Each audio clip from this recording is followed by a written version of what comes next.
গল্পটি শুরু করছি পরম করুণাময় আল্লাহর নামে, যিনি অত্যন্ত দয়ালু ও পরম করুণাময়। তো চলুন আজকের গল্প শুরু করা যাক। এক বেদে মেয়েকে বিয়ে করেছে প্রভাবশালী পরিবারের ছোট ছেলে বেলাল হোসাইন। বেলালের পাশে সাধারণ পোশাকে একটা বেদে পরিবারের মেয়ে বউ হয়ে দাঁড়িয়ে আছে। মেয়েটা জন্ম হয়েছে বেদে পরিবারে এবং বড় হয়েছে বেদে পরিবারে। মেয়েটার নাম সাথী। সাথী আর বেলালের বিয়ে হয়েছে আকস্মিকভাবে। সাথী মেলামেনের প্লেট বাটি বিক্রি করে গ্রামে গ্রামে ঘুরে ঘুরে। এমন মেয়েকে বিয়ে করায় সৈয়দ পরিবারের প্রত্যেক সদস্য ক্ষেপে আছে বেলালের ওপর। বেলালের বাবা মোতালেব হোসেন চর বসিয়ে দিল বেলালের গালে। সাথী ভয়ে থুবুথুবু হয়ে আছে। দ্বিতীয়বারের মতো বাবার হাতে চর খেয়ে সোফায় আয়েশ করে বসল বেলাল। মোতালেব হোসেন এর আগেও আরেকবার বেলালকে থাপ্পড় মেরেছে। বন্ধুর মেয়েকে বিয়ে করতে রাজি না হয়। লিভিং রুমে সাথী ভয়ার্ত হয়ে দাঁড়িয়ে আছে। বেলালের বাবা, মা, বড় ভাই সবাই ভস্য করা দৃষ্টিতে তাকিয়ে আছে সাথীর দিকে। সে চাহনি সাথীর অন্তরাত্মা পর্যন্ত কাঁপিয়ে দিল। সাথী একটা ভয়ার্ত ঢোক গিলল। একজন সার্ভেন্ট গ্লাসে পানি রাখলো বেলালের সামনে। বেলাল পানির গ্লাস হাতে নিয়ে সাথীর দিকে তাক করল।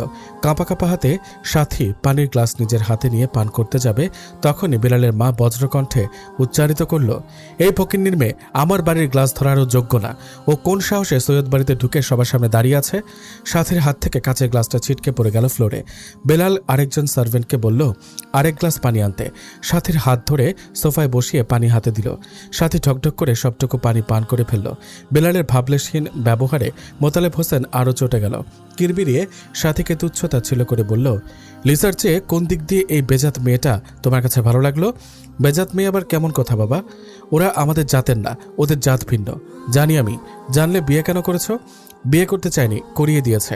কে তোমাকে করিয়ে দিয়েছে? তোমার ইচ্ছা না থাকলে অন্যকে কিভাবে বিয়ে করাবে? কাজী বিয়ে করিয়েছে, অর্থাৎ বিয়ে পড়িয়েছে।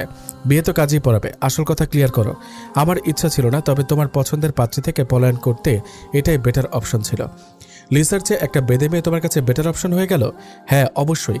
এই তোমার লজ্জা করছে না? কেন লজ্জা করবে? বিয়ের বয়স হয়েছে তাই বিয়ে করেছি। তোমরাই তো উঠে পড়ে লেগেছো বিয়ে করতে। এখন বিয়ে করেছি বলছো লজ্জা কেন করছে না আমার? কেমন আজব কথা বলো তোমরা। হেয়ালিপনা ছেড়ে দাও বেলাল। আমি হেয়ালিপনার বয়সে নেই আব্বু। লিসাকে বিয়ে করতে তোমার এত সমস্যা কোথায়?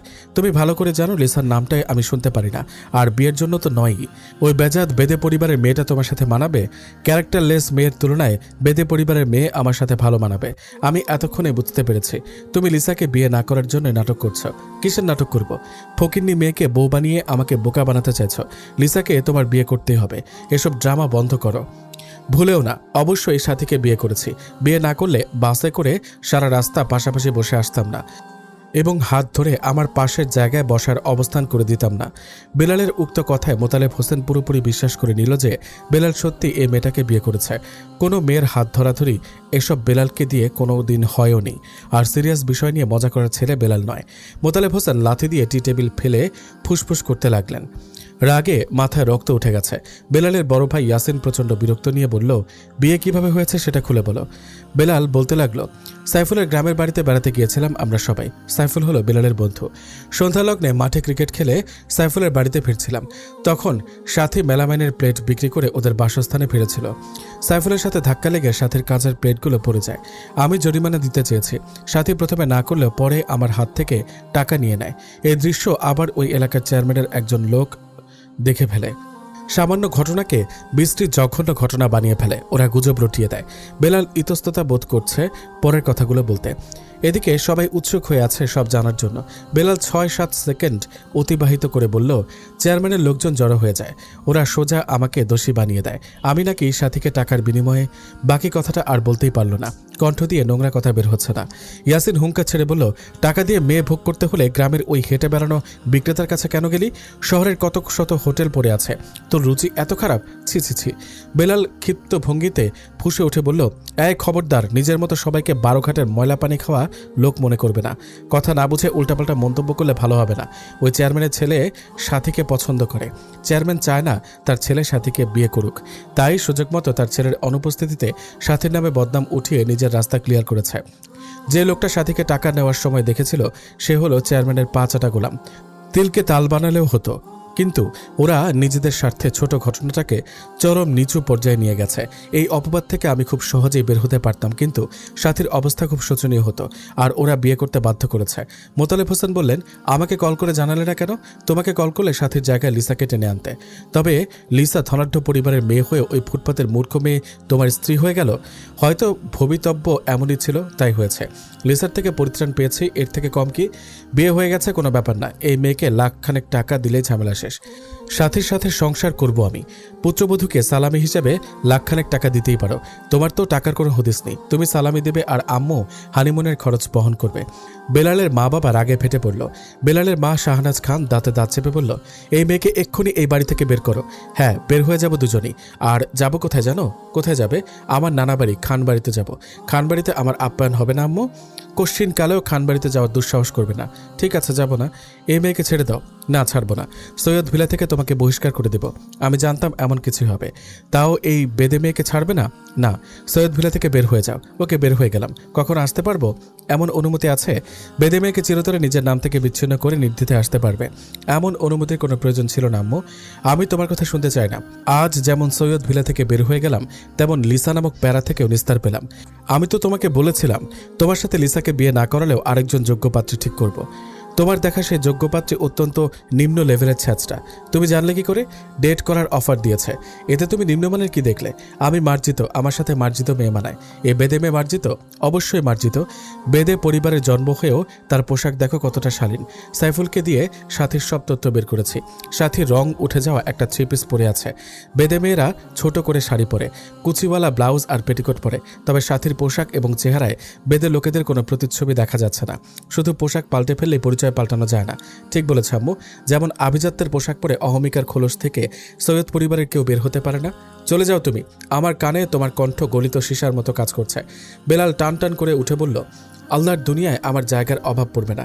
আমি তোমাদের সন্তান, এটা যেমন সত্য, তার চেয়ে হাজার গুণ চিরসত্য হলো আমি একজনের বান্দা। তার রহমত আমার ওপর থাকলে জমিনের যে কোনো ভূমিতে আমার জায়গা হয়ে যাবে ইনশাল্লাহ। ছেলে হিসেবে অবশ্যই তোমাদের অবাধ্য হয়েছি, তবে সেটা নিজের শান্তির জন্য। তোমাদের পায়ে পড়ে থাকলেও তোমরা নিজেদের কথা থেকে নড়বে না, তাই তোমাদের নির্বাসন মেনে নিলাম। বেলালের বড় ভাই ইয়াসিন কটাক্ষ করে বলল, কি দিন আসলো! এক বেদে মেয়ে জ্যোৎস্নার জন্য ধনী পরিবারের ছেলে নির্বাসন গ্রহণ করে নিল। মনে হচ্ছে আগের দিনে সাদা কালো মুভি দেখছি। নানু যদি তোর নাম বেলাল না রেখে ইলিয়াস কাঞ্চন রাখতো, তবে আজ ফাটাফাটি হতো। তোর বউকে এখন থেকে জ্যোৎস্না রাখবি, হুবহু ছবির কাহিনীর সাথে মিলে যাবে। বেলালের পেছনে পেছনে গুটি গুটি পায়ে সাথী বড় ডিজাইন করা দরজায় দাঁড়ালো। বাইরে এক পা রাখার আগেই মোতালেব হোসেন রক্তচক্ষু নিয়ে গলা ফাটিয়ে বললেন, তোমার বন্ধুদের ভুগতে হবে। ঘাড় ফিরিয়ে বেলাল বলল, সবসময় ওদেরকে কেন টেনে নিয়ে আসো? ওরাই তোমাকে এতটা অবনতি করেছে। ওরা আমার অবনতি করেনি, ওরা আমার পাশে থেকেছে, যা আমার নিজের ভাই কোনোদিন করেনি। বেলাল চলে গেল সৈয়দ ভিলা থেকে। সামনে কি হবে সে জানে না, এটাও জানে না সাথী নামক মেয়েটা তার জন্য কেমন হবে। সম্পূর্ণ মায়া ভালোবাসাহীন একটা সম্পর্ক বেলাল আর সাথীর। এই সম্পর্ক আস্তে আস্তে কতটুকু গাঢ় হবে, কতটুকু গভীর হবে তা জানা যাবে সামনে। নাকি বেলাল এই মেয়েটির সাথে মানিয়ে নিতে পারবে না? কি হবে এমন উঁচু নিচু বৈষম্যের ঠিকানা? ব্রিজের ওপরে বেলাল আর সাথী দাঁড়িয়ে আছে। ব্রিজের নিচে পানিগুলো ছলাৎ ছলাৎ শব্দ করছে। মাথার ওপরে ঝলমলে চাঁদ বিদ্যমান। মৃদু বাতাস বইছে। একটু পরপর ব্রিজের ওপর দিয়ে চলন্ত গাড়িগুলো বড় আওয়াজ করে চলে যাচ্ছে। দুজন নির্বিকার হয়ে নিশ্চুপ হয়ে আছে। কারো মুখে কথা নেই। বেলালের মোবাইলে তার বোন ইফা কল করেছে। বেলাল জানে ইফা এখন কি বলবে। কল রিসিভ করতে ইচ্ছা করছে না। লাগাতার ফোন বাজার পর বেলাল রিসিভ করলো।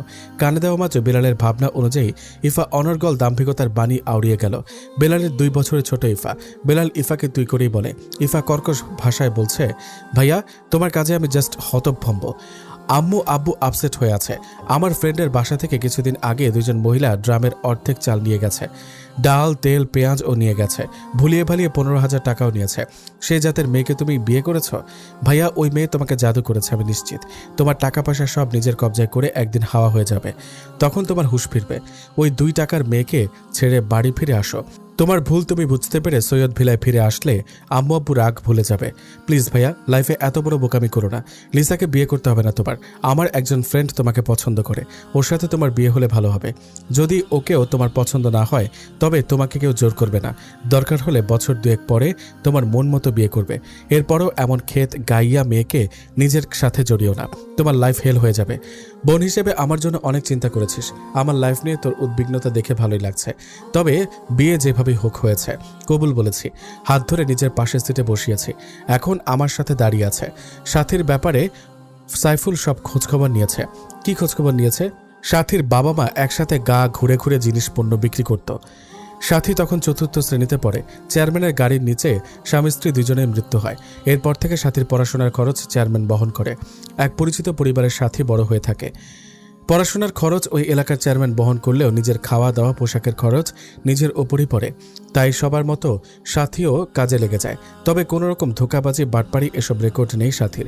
এসব রেকর্ড নেই বলে তোমার সাথে ধোঁকাবাজি করবে না এই নিশ্চয়তা কি? জানি না ভাইয়া, তুমি এখন সর্ষে ফুল দেখছো চোখে। যখন তোমার সবকিছু নিয়ে পালিয়ে যাবে তখন বুঝবে। আমার তো কিছুই নেই এখন, কি নিয়ে পালাবে? বিরক্ত হয়ে ইফা কল কেটে দিল।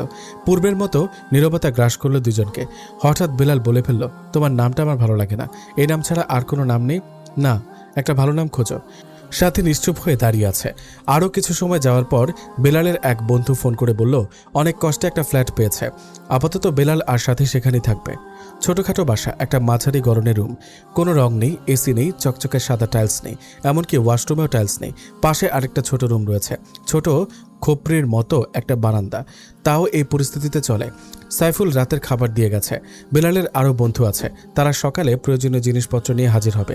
বেলালের একজন বন্ধু রাজু নাম। রাজুর একটা মাটির ব্যাংক ভেঙে এই বাসার অ্যাডভান্স দিয়েছে। বেলালের বন্ধুরা একজন আরেকজনের বিপদে কখনো পিছিয়ে থাকে না, যে যেভাবে পারে সাহায্য করে। রাজু তার বাসা থেকে 2টা বালিশ আর 2টা মোটা কাঁথা নিয়ে গেছে রাতে শোয়ার জন্য। বেলাল আর সাথী রাতের খাবার শেষ করলো কোনো বাক্যালাপ ছাড়াই। সাথী 2টা কাঁথা ফ্লোরে বিছিয়ে দিল। বেলাল শক্ত বিছানায় শুয়ে হাঁসফাঁস করছে। এমন রাত তার জীবনে কোনোদিনও আসেনি। সাথী, তুমি কি আমার সাথে থাকতে পারবে? মানে সংসারের ইচ্ছা আছে তোমার? সাইফুলের তথ্য অনুযায়ী তুমি তোমার পরিবার এবং তোমার আশেপাশের মানুষ থেকে একদম ভিন্ন। এই কথার উপর ভিত্তি করে বাবা মায়ের অবাধ্য হয়ে সৈয়দ ভিলা ত্যাগ করেছি, বিয়ে করেছি তোমাকে, কবুল বলেছি তোমাকে। সব কিছু হয়েছে অদ্ভুতভাবে। এমনকি অদ্ভুতভাবে আমি তোমাকে নিজের সাথে কতটা সময় রেখেছি আমি নিজেই ভাবছি। বিয়ের কতটা জোর, কতটা মজবুত তার সম্পর্ক। হুট করে হলেও আমি কিন্তু তোমার দায়িত্ব নিয়ে ফেলেছি নিজের মনের অজান্তে। জানো, কতবার প্রেম করতে চেয়েছি, আমার বন্ধুদের সাহায্য চেয়েছি ভালো কোনো মেয়ের সাথে সম্পর্ক করিয়ে দিতে।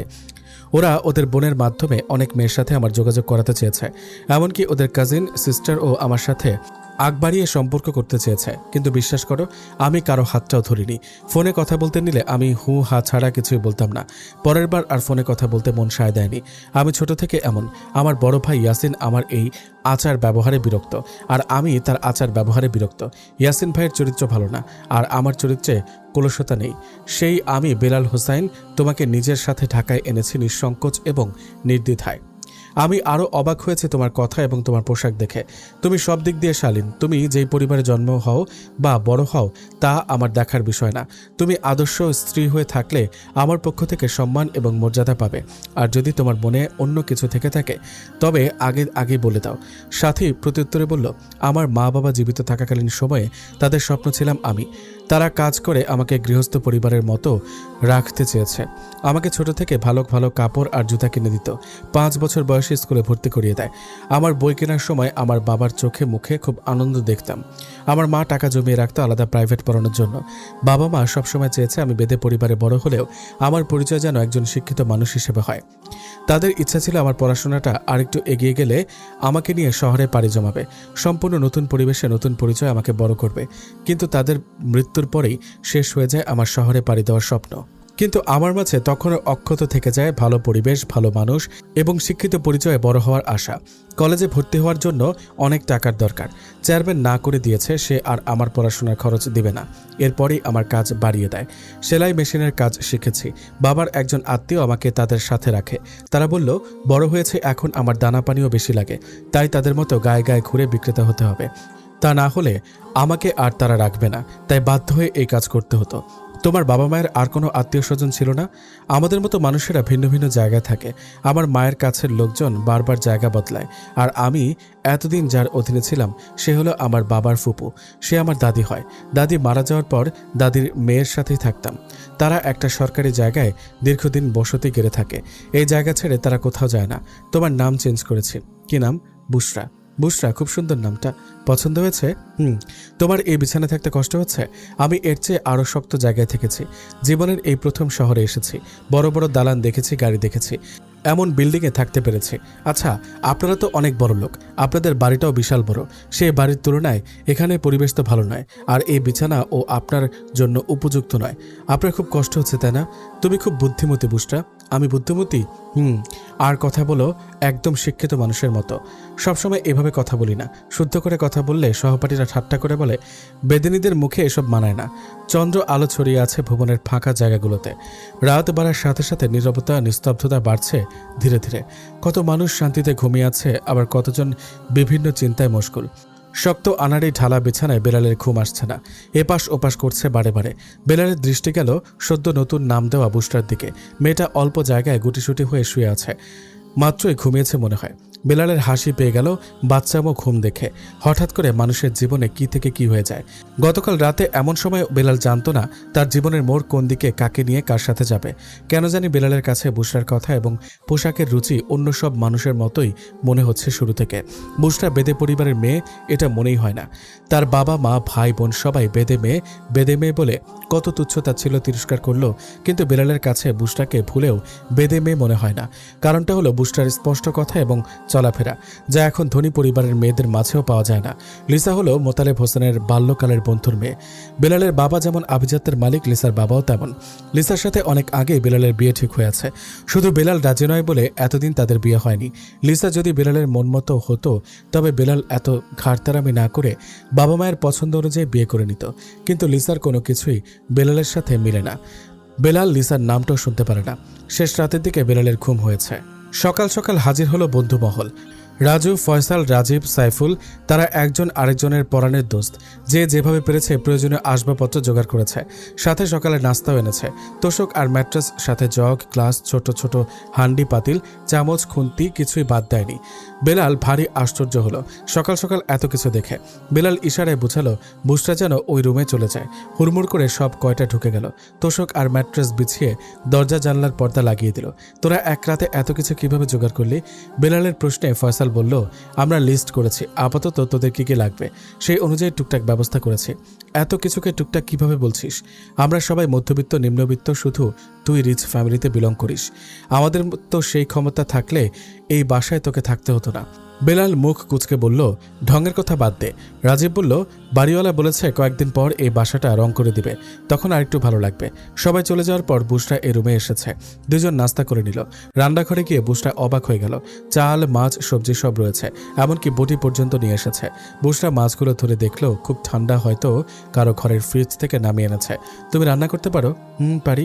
রাঁধতে পারবে? অবশ্যই। বেলাল দাঁড়িয়ে রইল আর বুসরা তরি তরকারি কাটা শুরু করলো। ধোয়া ওঠা সাদা ভাত, মাছ ভুনা, লাল শাক ভাজি। বেলাল প্রথম লোকমা মুখে দিয়ে ভারী আশ্চর্য হয়ে গেল। মুখে স্বাদ লাগলো সাধারণ খাবারে। সৈয়দ ভিলায় সবসময় সার্ভেন্ট রান্না করে। বেলালের মা শাহনাজ খান রান্নায় হাত লাগায় না। সার্ভেন্টদের রান্নার তুলনায় এই রান্না অনেক ঢের।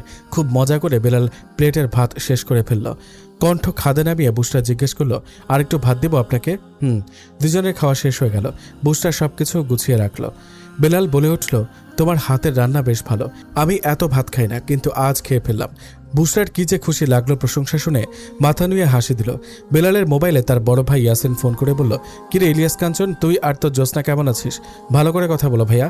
তুই যেই কাজ করেছিস তারপরও ভালো কথা আশা করিস? জানো ভাইয়া, যারা চুপ থেকে বিচক্ষণতার সাথে কাজ করে তাদের একটু দোষ পেলেই কথা শোনাতে ছাড়ে না কেউ। আমি অবশ্যই দোষ করেছি। আমার চেয়ে 1000 গুণ বেশি দোষ তুমি করেছো এবং করে যাচ্ছ। অথচ তোমাকে আমার মতো বের করে দেওয়া হয়নি, শুধু তোমাকে ঝাড়ি দিয়েছে আর একটা থাপ্পড় দিয়েছে। আর আমি একটা সরল সোজা মেয়েকে বিয়ে করেছি, এটা আমার জন্য বিরাট অপরাধ। অথচ একটা ক্যারেক্টারলেস মেয়েকে বিয়ে করার জন্য আমাকে চাপের উপরে রেখেছ। তখন আমার সাথে অন্যায় করা হয়নি? এখন আমি পার্টনার বেছে নিলাম, এতে তোমাদের সোসাইটিতে অপমানজনক হয়ে গেল। এত কথা বলতে ভালো লাগছে না ভাইয়া।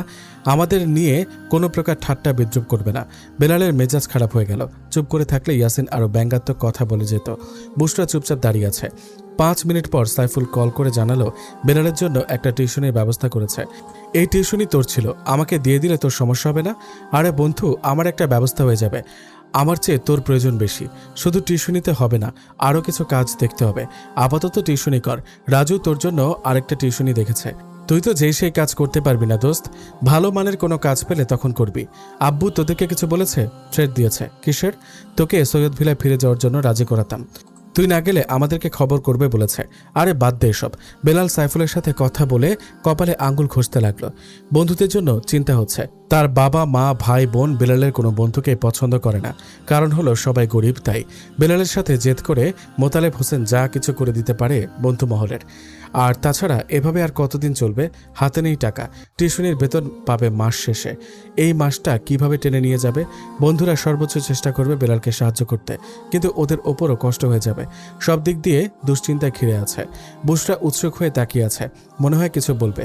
বেলাল জিজ্ঞেস করলো, তুমি কিছু বলবে? আমতা করে বুশরা বলল, আমার জন্য আপনার ওপর বিপদ এসেছে। আমাকে আমার আগের জায়গায় রেখে আসুন।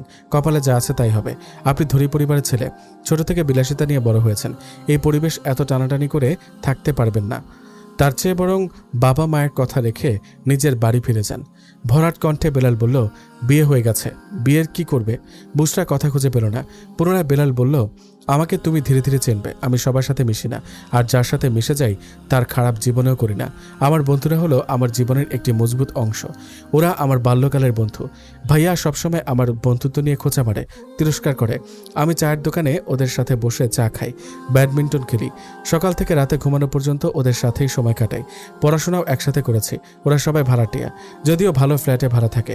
এরপরও ভাড়াটিয়া তো, তাই সৈয়দ ভিলায় কেউ তাদের পছন্দ করে না। তাদের কাছে আমার বন্ধুরা গরিব আর নিম্নবিত্ত, অথচ তারা মধ্যবিত্ত। একটা দীর্ঘশ্বাস ফেলে বেলাল বলতে লাগলো, লিসার বাবা আর আমার বাবার কোম্পানি আছে শেয়ারে। এই কোম্পানি তাদের দুজনের পরিশ্রমে করা। আমি কোম্পানির সিইও ছিলাম, তবে বেশি দিনের নয়, মাত্র 1 মাসের জন্য। কোম্পানিতে জয়েন হওয়ার 1 মাস পরেই লিসার সাথে বিয়ের জন্য জোর জবরদস্তি শুরু করে। আমি অতিষ্ঠ হয়ে সাইফুলদের গ্রামের বাড়ি চলে যাই কিছুদিনের জন্য। সেখানেই আকস্মিক তোমার সাথে বিয়ে হয়। আমাকে আব্বু কোম্পানির সিইও পদ থেকে ফায়ার করেছে, সাধারণ কর্মী হিসেবে রাখেনি। আমারও ইচ্ছে নেই আর, তবে এখন কাজ নিয়ে মুশকিলে পড়েছে। ফট করে বুশরা বলে উঠল, আমি কাজ জানি। কিসের কথা বলতে চাইছ? আমি সেলাইয়ের কাজ জানি। আমার হাতের কাজ সবাই পছন্দ করে। আমাকে ভালো কোনো কাজে লাগিয়ে দিন। অসম্ভব, যা বলেছ আর ভুলেও মুখ দিয়ে উচ্চারণ করবে না। বেলাল ভীষণ রেগে গেল, তবে পর্যাপ্ত রাগ বুশরার সামনে প্রকাশ করল না। বুশরা মিয়ে গেল। তুমি কাজ করা মানে আমার দিকে অপারগতা ছুড়ে দেওয়া। হ্যাঁ, আমি এখন অপারগ, তবে একসময় সবল হয়ে যাব ইনশাল্লাহ। তুমি এত চিন্তা করো না। ফয়সাল এসে বন্ধুর বউয়ের জন্য 3 সেট নতুন কাপড় দিয়ে গেল। ফয়সালের বোনের নতুন কাপড় নিয়ে এসেছে। তুই তোর বোনের কাপড় কেন এনেছিস? ও মন খারাপ করবে না? আরে না, তোর কথা শুনে নিজে থেকেই দিয়েছে। বেলাল ভুলে গিয়েছিল বুশরা এক পোশাকে দিন রাত পার করছে। মেয়েদের কত কিছু লাগে বেলাল এসব জানে না, না জানলেও এখন থেকে জানতে হবে। ফয়সাল বেলালের জন্য কিছু শার্ট প্যান্ট এনেছে। ফয়সালকে দিয়ে রাজীব এগুলো পাঠিয়েছে। গোসলের পর বুশরা সাদা জামা পরে বের হয়েছে। বেলাল বাইরে এসেছে। বুশরা দরজা খুলে সাইডে দাঁড়ালো। বেলালের নজর কাড়ে সাদা জামা পরা মেয়েটার ওপর। অদ্ভুতভাবে কেমন আকর্ষণ তৈরি হলো মুহূর্তেই। স্নান করা ভেজা মুখটা দারুণ স্নিগ্ধ দেখালো বেলালের অক্ষিপটে। বেলাল নিজে নিজে আওড়ায়, শুনেছি সাদা নাকি স্নিগ্ধ এক রং। আজ সত্যি মনে হলো শুভ্র রঙের চেয়ে আর কোনো রং এত স্নিগ্ধ হতে পারে না। এভাবে কেটে গেল পুরো 1 মাস 3 দিন। তপ্ত রোদে ঘামে ঘামে বেলাল হাজির হলো কিছু বইপত্র নিয়ে। বুশরা, জি, তুমি কলেজে যাবে। বুশরা চরম বিস্মিত, জবান বন্ধ করে দাঁড়িয়ে আছে। বিশ্বাস হচ্ছে না কিছু। বেলাল নিজে থেকে বলছে, তোমার পড়ার আগ্রহ অনেক, তাই টাকা কোথায় থেকে? আমার ফোন বিক্রি করে দিয়েছি। বুশরা তৎক্ষণাৎ কেঁদে ফেলল। কাঁদছ কেন? ফোন ছাড়া কিভাবে চলবেন? ওই ফোন বিক্রি করে তোমার কলেজের যাবতীয় সবকিছু ব্যবস্থা করেছে। আর পুরনো কম দামে 2টা ফোন কিনেছি, একটা আমার একটা তোমার। আমি বাইরে থেকে প্রয়োজন লাগলে কল করতে পারবে। আপনার আব্বু আম্মু কথা বলেন আপনার সাথে? কথা হয়। তারা কি বলেন? তারা তাদের কথায় অনড়। তো কি করবেন? যেভাবে চলছে সেভাবেই থাকুক। টিউশনির বেতন পেয়েছি, তোমাকে নিয়ে বের হব। অল্প অল্প করে চাল ডাল নিয়ে আসবো। আমার ফ্রেন্ড সার্কেল আর কত টানবে? তোমারও তো কত কিছু লাগে, আমি দিতে পারি না। আপনার সাথে জড়ানোর আগে আমি এর চেয়ে আরো বেশি সাফার করেছি। বেলাল হুট করে অভাবনীয় কাজ করে বসল। বুশরার হাত ধরে কাছে টেনে ললাটে ওষ্ঠে ছোঁয়া দিল। তাদের সীমিত কথা হতো এতদিন, তবে 1 সপ্তাহ ধরে ভালোই আন্তরিকতা হয়েছে দুজনের। হঠাৎ চমকানোতে বুশরা খেই হারিয়ে ফেলল। বেলাল কিছু না বলে মুচকে এসে বিছানায় টান টান করে শুয়ে পড়ল। ছোট বারান্দার এক কোনায় লাজুক লাজুক ভঙ্গিতে দাঁড়িয়ে আছে বুশরা। তখনকার রেশ এখনও কাটেনি। এদিকে বেলাল যখন বুশরার লজ্জা দেখে হাসছিল, তখনই বেলালের ফোনে টেক্সট আসলো। মোতালেব হোসেন হুমকি দিচ্ছে বন্ধুদের ক্ষতি করবে বলে। মোতালেব হোসেন জানেন বেলালের দুর্বল জায়গা হলো তার বন্ধুমহল। পিতামশাই আর জানে না তার ছেলে ক্রমশ একটা স্নিগ্ধ মেয়ের স্নিগ্ধতায় আটকে পড়েছে। অন্যদিকে আবার লিসা ক্ষেপে আছে। বেলাল বুশরা যখন 1 ধাপ এগিয়ে আসলো, লিসা তখন হিংসায় জ্বলে উঠল অগ্নিস্ফুলিঙ্গের মতো। আচ্ছা, সামনে তাদের সময়গুলো কেমন হবে? বেলাল বাজার করে বাসায় ফিরল। বুসরা একটা লিস্ট দিয়েছিল, সেই অনুযায়ী বাজার করেছে। বুদ্ধি করে সব কম কম লিস্ট দিয়েছে। বুসরা সব বের করে গুছিয়ে রাখলো। সব ঠিক আছে? ঠিক আছে। আমাদের তো ফ্রিজ নেই, তাই মাছ মাংস কিছু আনেনি। আবার মাছ আগে কোনোদিন কেনা হয়নি। কেমন না কেমন হয়, তাই আর কিনতে গেলাম না। কালকে রাজুকে নিয়ে বের হব, তারপর ওদের ফ্রিজে রেখে দেব।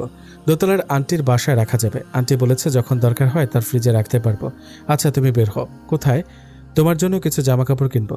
এখন লাগবে না, কোনো কথা না, চলো। রাতের ব্যস্ত শহরে মানুষের হাউকাও লেগেই থাকে। বেলাল একটা মার্কেটে বুসরাকে নিয়ে ঢুকলো। এখানে অনেক ধরনের কাপড় পাওয়া যায়। বেলাল বলল, দেখো কোনটা পছন্দ হয়। বুসরা কোনো ভনিতা না করে সুতি গজ কাপড় দেখিয়ে দিল। তোমার এই গজ কাপড় পছন্দ হয়েছে? আমি আগে এই ধরনের কাপড়ই পরতাম। আগের কথা বাদ দাও, এইসব ফ্যাব্রিক্সে আরাম পাওয়া যায়। বেলাল আর কিছু বলল না। 2 সেট কাপড় কিনে বের হয়ে আসলো। আপনার জন্য কিছু নেবেন না? আমার জন্য আর কি কিনবো? আপনারও তো তেমন ভালো কাপড় নেই। বেলাল কথা এড়িয়ে বলল, আচ্ছা, এগুলো তো আবার বানাতে হবে, তাই না? বানাতে হবে। আমাদের পাশের ফ্ল্যাটে ভাবি সেলাই মেশিনে কাজ করে, তার কাছে দিলে বানিয়ে দেবে। সাথে সাথে টাকা দেওয়া লাগবে? না, বানানোর পরে দিলেও হবে। ফুচকা খাবে? না, খেতে ইচ্ছা করছে না। সব কিছুতে নানা করো কেন? ফুচকা খেতে আর কত লাগে? রাস্তার পাশে ফুচকা বিক্রি করছে। ফুচকাওয়ালা ঝাল ঝাল করে ফুচকা বানিয়ে দিল। বুসরা 2টা খাওয়ার পর বেলালের হাতে একটা ফুচকা উঠিয়ে দিল। ভাগাভাগি করে দুজন এক প্লেটে ফুচকা খেয়ে শেষ করলো। আরেক প্লেট নিব? না, আপনি খাবেন? আপনি খেলে নিন। না, আমিও খাবো না। মালাই আইসক্রিম বিক্রি করছে। বেলাল 2টা কিনে নিল 20 টাকা দিয়ে। দুজন খেতে খেতে হাঁটছে। হাঁটতে হাঁটতে অনেকটা পথ বাসার কাছাকাছি এসে গেছে। বেলাল মস্করা করে বলল, 20 টাকা কিন্তু উসুল হয়ে গেছে। কিভাবে? এইটুকু রাস্তা রিক্সা দিয়ে আসলে 20 টাকা নিত। যাওয়ার সময় তো 20 টাকা নিয়েছে। এখন আসার সময় যে 20 টাকা নিত, ওই টাকা দিয়ে আইসক্রিম হয়ে গেল। গুণথর হিসাব শুনে বুসরা হাসতে হাসতে শেষ। আমার মনে হয় না আপনি ধনী পরিবারের ছেলে। কি মনে হয়? মনে হয়? বলছো না কেন? বুসরা কিছু না বলে মুচকি হাসছে। তোমাকেও মনে হয় না তুমি বেদে পরিবারের বড় হয়েছ?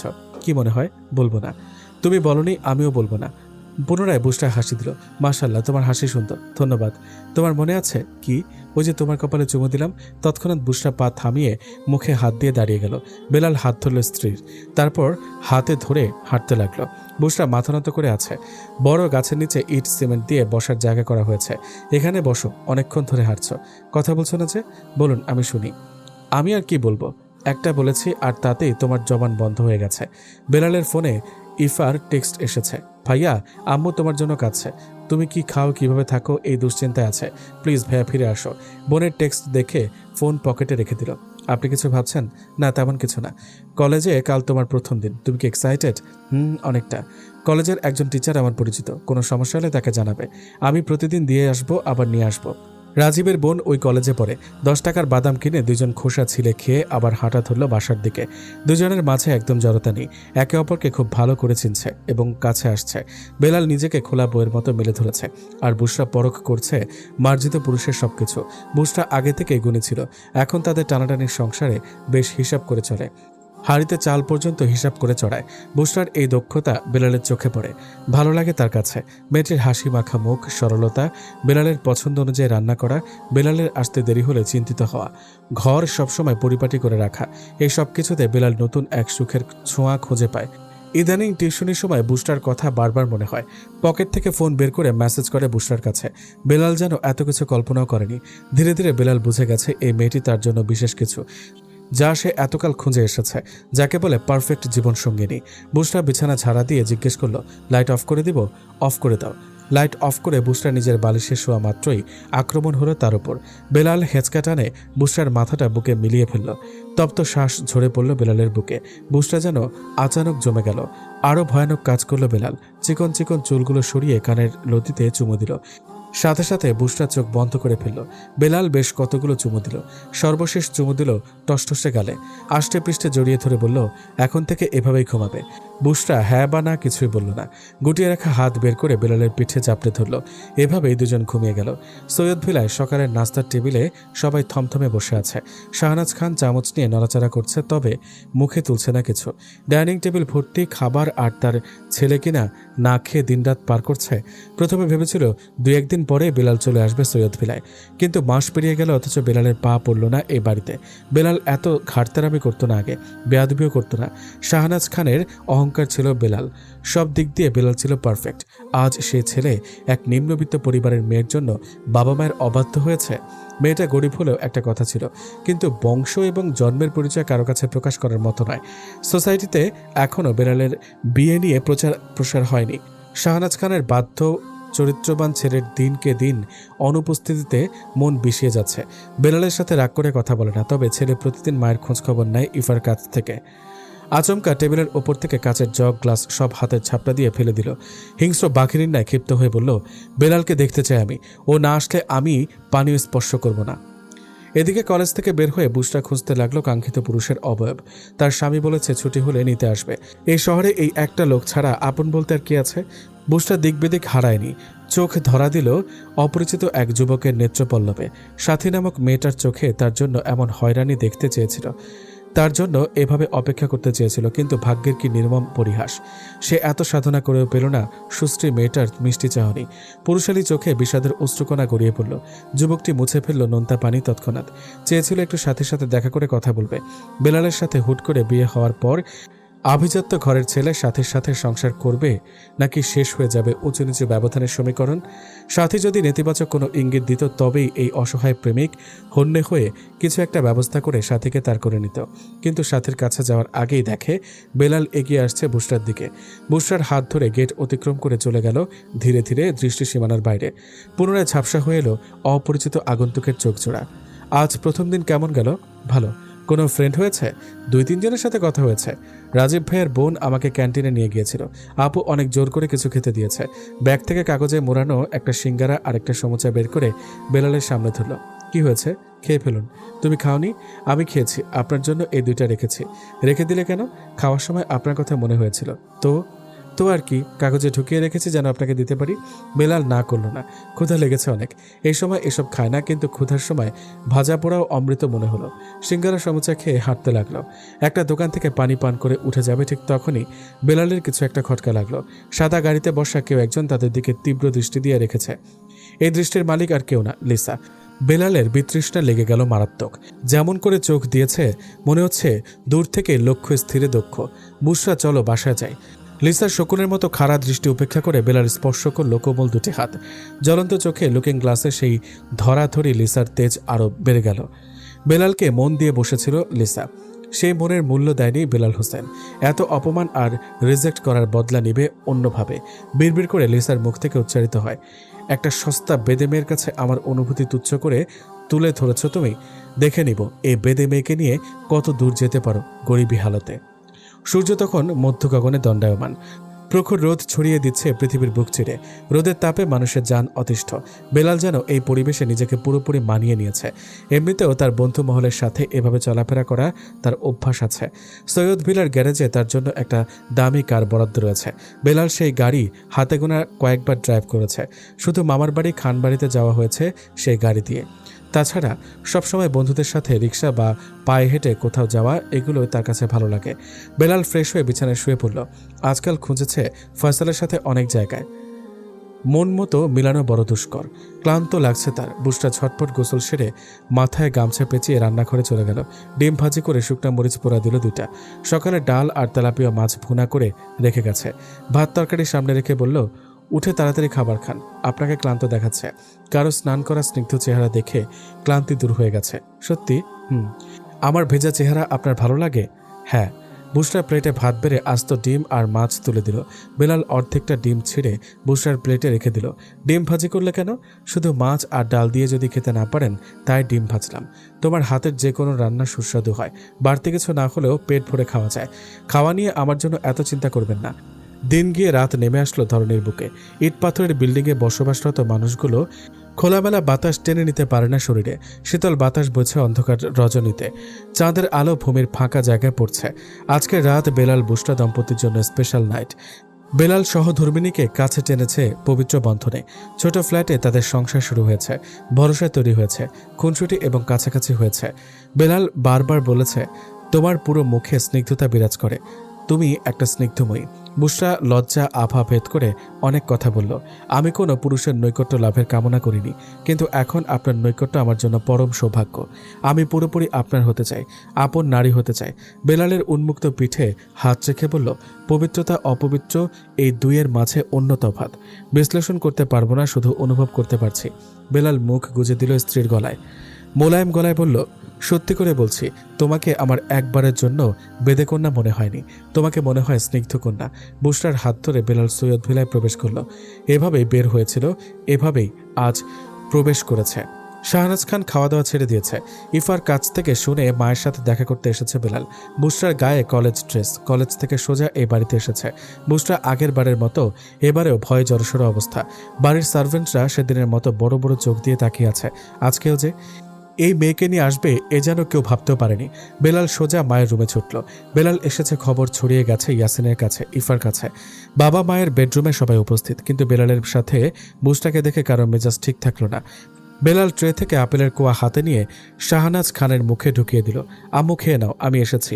ইফা, ইফা জোরে জোরে ইফাকে ডেকে বলল, আম্মুর জন্য খাবার নিয়ে আয়, আমি খাইয়ে দিই। বুশরা মাথা নত করে পাশেই দাঁড়ানো। মুখের ভেতর থেকে আপেলের কোয়া বের করে শাহনাজ খান কঠোর চোখে বলল, কোন সাহসে এই মূর্খ মেয়েকে আমার বেডরুমে এনেছো? ও মূর্খ না আম্মু, ও কলেজের স্টুডেন্ট। কলেজের ড্রেস পরলেই পরিবার আর বংশ পরিচয় ভালো হয়ে যায় না। পৃথিবীর সব মানুষ এক নিয়মে চলে না আম্মু। আমার মাথা ছিঁড়ে যাচ্ছে 2 টাকার মেয়েকে দেখে। বেলাল, তুমি কি করেছো ভাবতে পারছো? না ভেবে কাজ করে নি আম্মু। সার্ভেন্ট এসে খাবার রেখে গেল। বেলাল হাত ধুয়ে 1 লোকমা খাবার ধরল মায়ের সামনে। করুণ চাহনি বানিয়ে বলল, আমার হাতের 1 লোকমা তোমার গলা দিয়ে নামবে না আম্মু? শাহনাজ খানের কঠোর মুখশ্রী নরম হয়ে এলো। ছেলের বাড়িয়ে দেওয়া লোকমা মুখে নিল। মোতালেব হোসেন খাবারের ট্রে উল্টিয়ে ফেলে দিল আকস্মিক। বেলালের গায়ে গরুর মাংসের ঝোল পড়ে শার্টটা বাতিল হয়ে গেল। কাঁচগুলো ভেঙে নিচে ছড়িয়ে ছিটিয়ে শব্দ করে পড়ল, আমার বাড়ির লিভিং রুমে যার জায়গা হয়নি তার জায়গা আমার শয়নকক্ষে হলো কি করে? এই মেয়েটাকে কেন উপরে নিয়ে এসেছো? তুমি একা এলে না কেন? তোমার মা খেয়ে বাঁচুক, না খেয়ে মরুক। তোমার মতো ছেলে কেন এসেছো খাবার খাওয়াতে? একবেলা খাবার খাইয়ে দায়মুক্ত হতে এসেছো? ইয়াসিন ক্ষুব্ধ হয়ে বুশরার গায়ে হাত উঠাতে আসলে বেলাল এক বিকট চিৎকার দিয়ে ধমক দিল, থেমে যাও। ওপরতলার এই চিৎকার নিচতলা গিয়ে প্রতিধ্বনিত হচ্ছে। দেওয়ালে দেওয়ালে বাড়ি খাচ্ছে এই ধমক। প্রতিটি আসবাবপত্র মনে হয় কেঁপে উঠেছে। বেলালকে এখন মোটেও স্বাভাবিক লাগছে না। আহত সিংহের মতো গর্জে উঠল ইয়াসিনের ওপর। কেউ কারো থেকে কম না।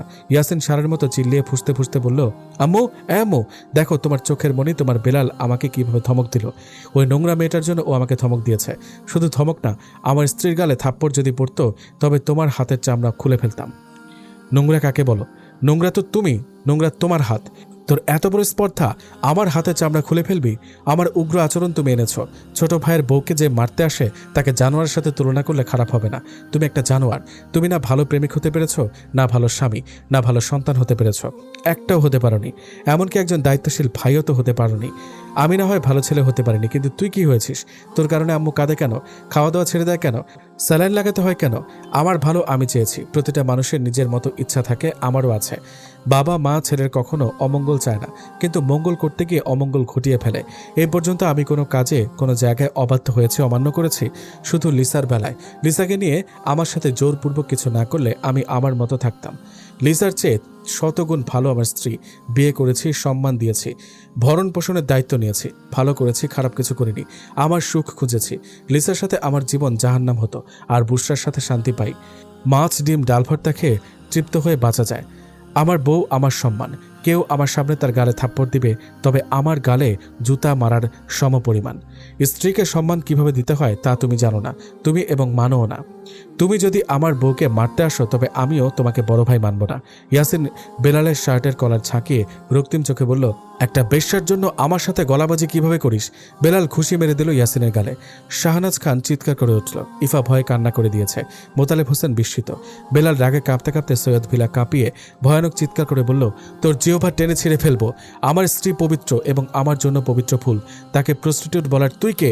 তোর মতো বড় ভাই আমার বউকে বৃষ্টি গালি দেবে আর আমি তোকে সম্মান করব? আমার গায়ে রক্ত নেই, আমার রাগ নেই, আমার ফিলিংস নেই? এই শুনে রাখ, আমারও ফিলিংস আছে। আমি যেমন আমার বউও তেমন। আমি আমার ফিলিংস কাজে লাগাই আমার স্ত্রীর কোমলতায়, আর তুই তোর যৌবনের জ্বালা মিটিয়ে বেড়াস নিষিদ্ধ পল্লীতে, নিষিদ্ধ জায়গায়। ইয়াসিনের ঠোঁট দিয়ে রক্ত পড়ছে। ইয়াসিন ব্যথা হজম করে পাল্টা আঘাত করতে আসছিল, কিন্তু মাঝে মোতালেব হোসেন দাঁড়িয়ে যায়। আব্বু আব্বু, ওকে আমার হাতে ছেড়ে দাও, ওর জ্ঞান দেওয়া বের করছি। বুসরা ভয়ের তো বিড়াল ছানার মতো বেলালের পিঠের আড়ালে লুকিয়ে গেল। বেলাল শক্ত করে বুসরার হাত শাহনাজ খানের দিকে ফিরে বলল, আমাকে মাফ করে দিও আম্মু, কল্পনাও করিনি তোমাদের সামনে এত বাজে কথা বলতে হবে। আজকের রাগ সংযত করতে না পেরে চিরদিনের জন্য ছোট হয়ে গেলাম তোমাদের চোখে। নিজের জবানের জন্য যে লজ্জিত আজ হয়েছি তার মাসুল হয়তো আমৃত্যু চোকাতে হবে। তুমি আর আব্বু আমাকে ত্যায্য করে দিলেও তোমরা আমার বাবা মা, তোমরা দুজন আমার। বেলালের কণ্ঠ রোধ হয়ে আসছে। ছেলেটা বড্ড আবেগী হয়ে পড়েছে। ভাঙা ভাঙা গলায় হাসপাস করে বলল, পারলে মাফ করে দিও, আমি একা কখনো এই ভিলায় পা রাখবো না। যেখানে আমার স্ত্রীর ন্যূনতম সম্মান করা হয় না সেখানে আমি বেলাল থাকতে পারি না।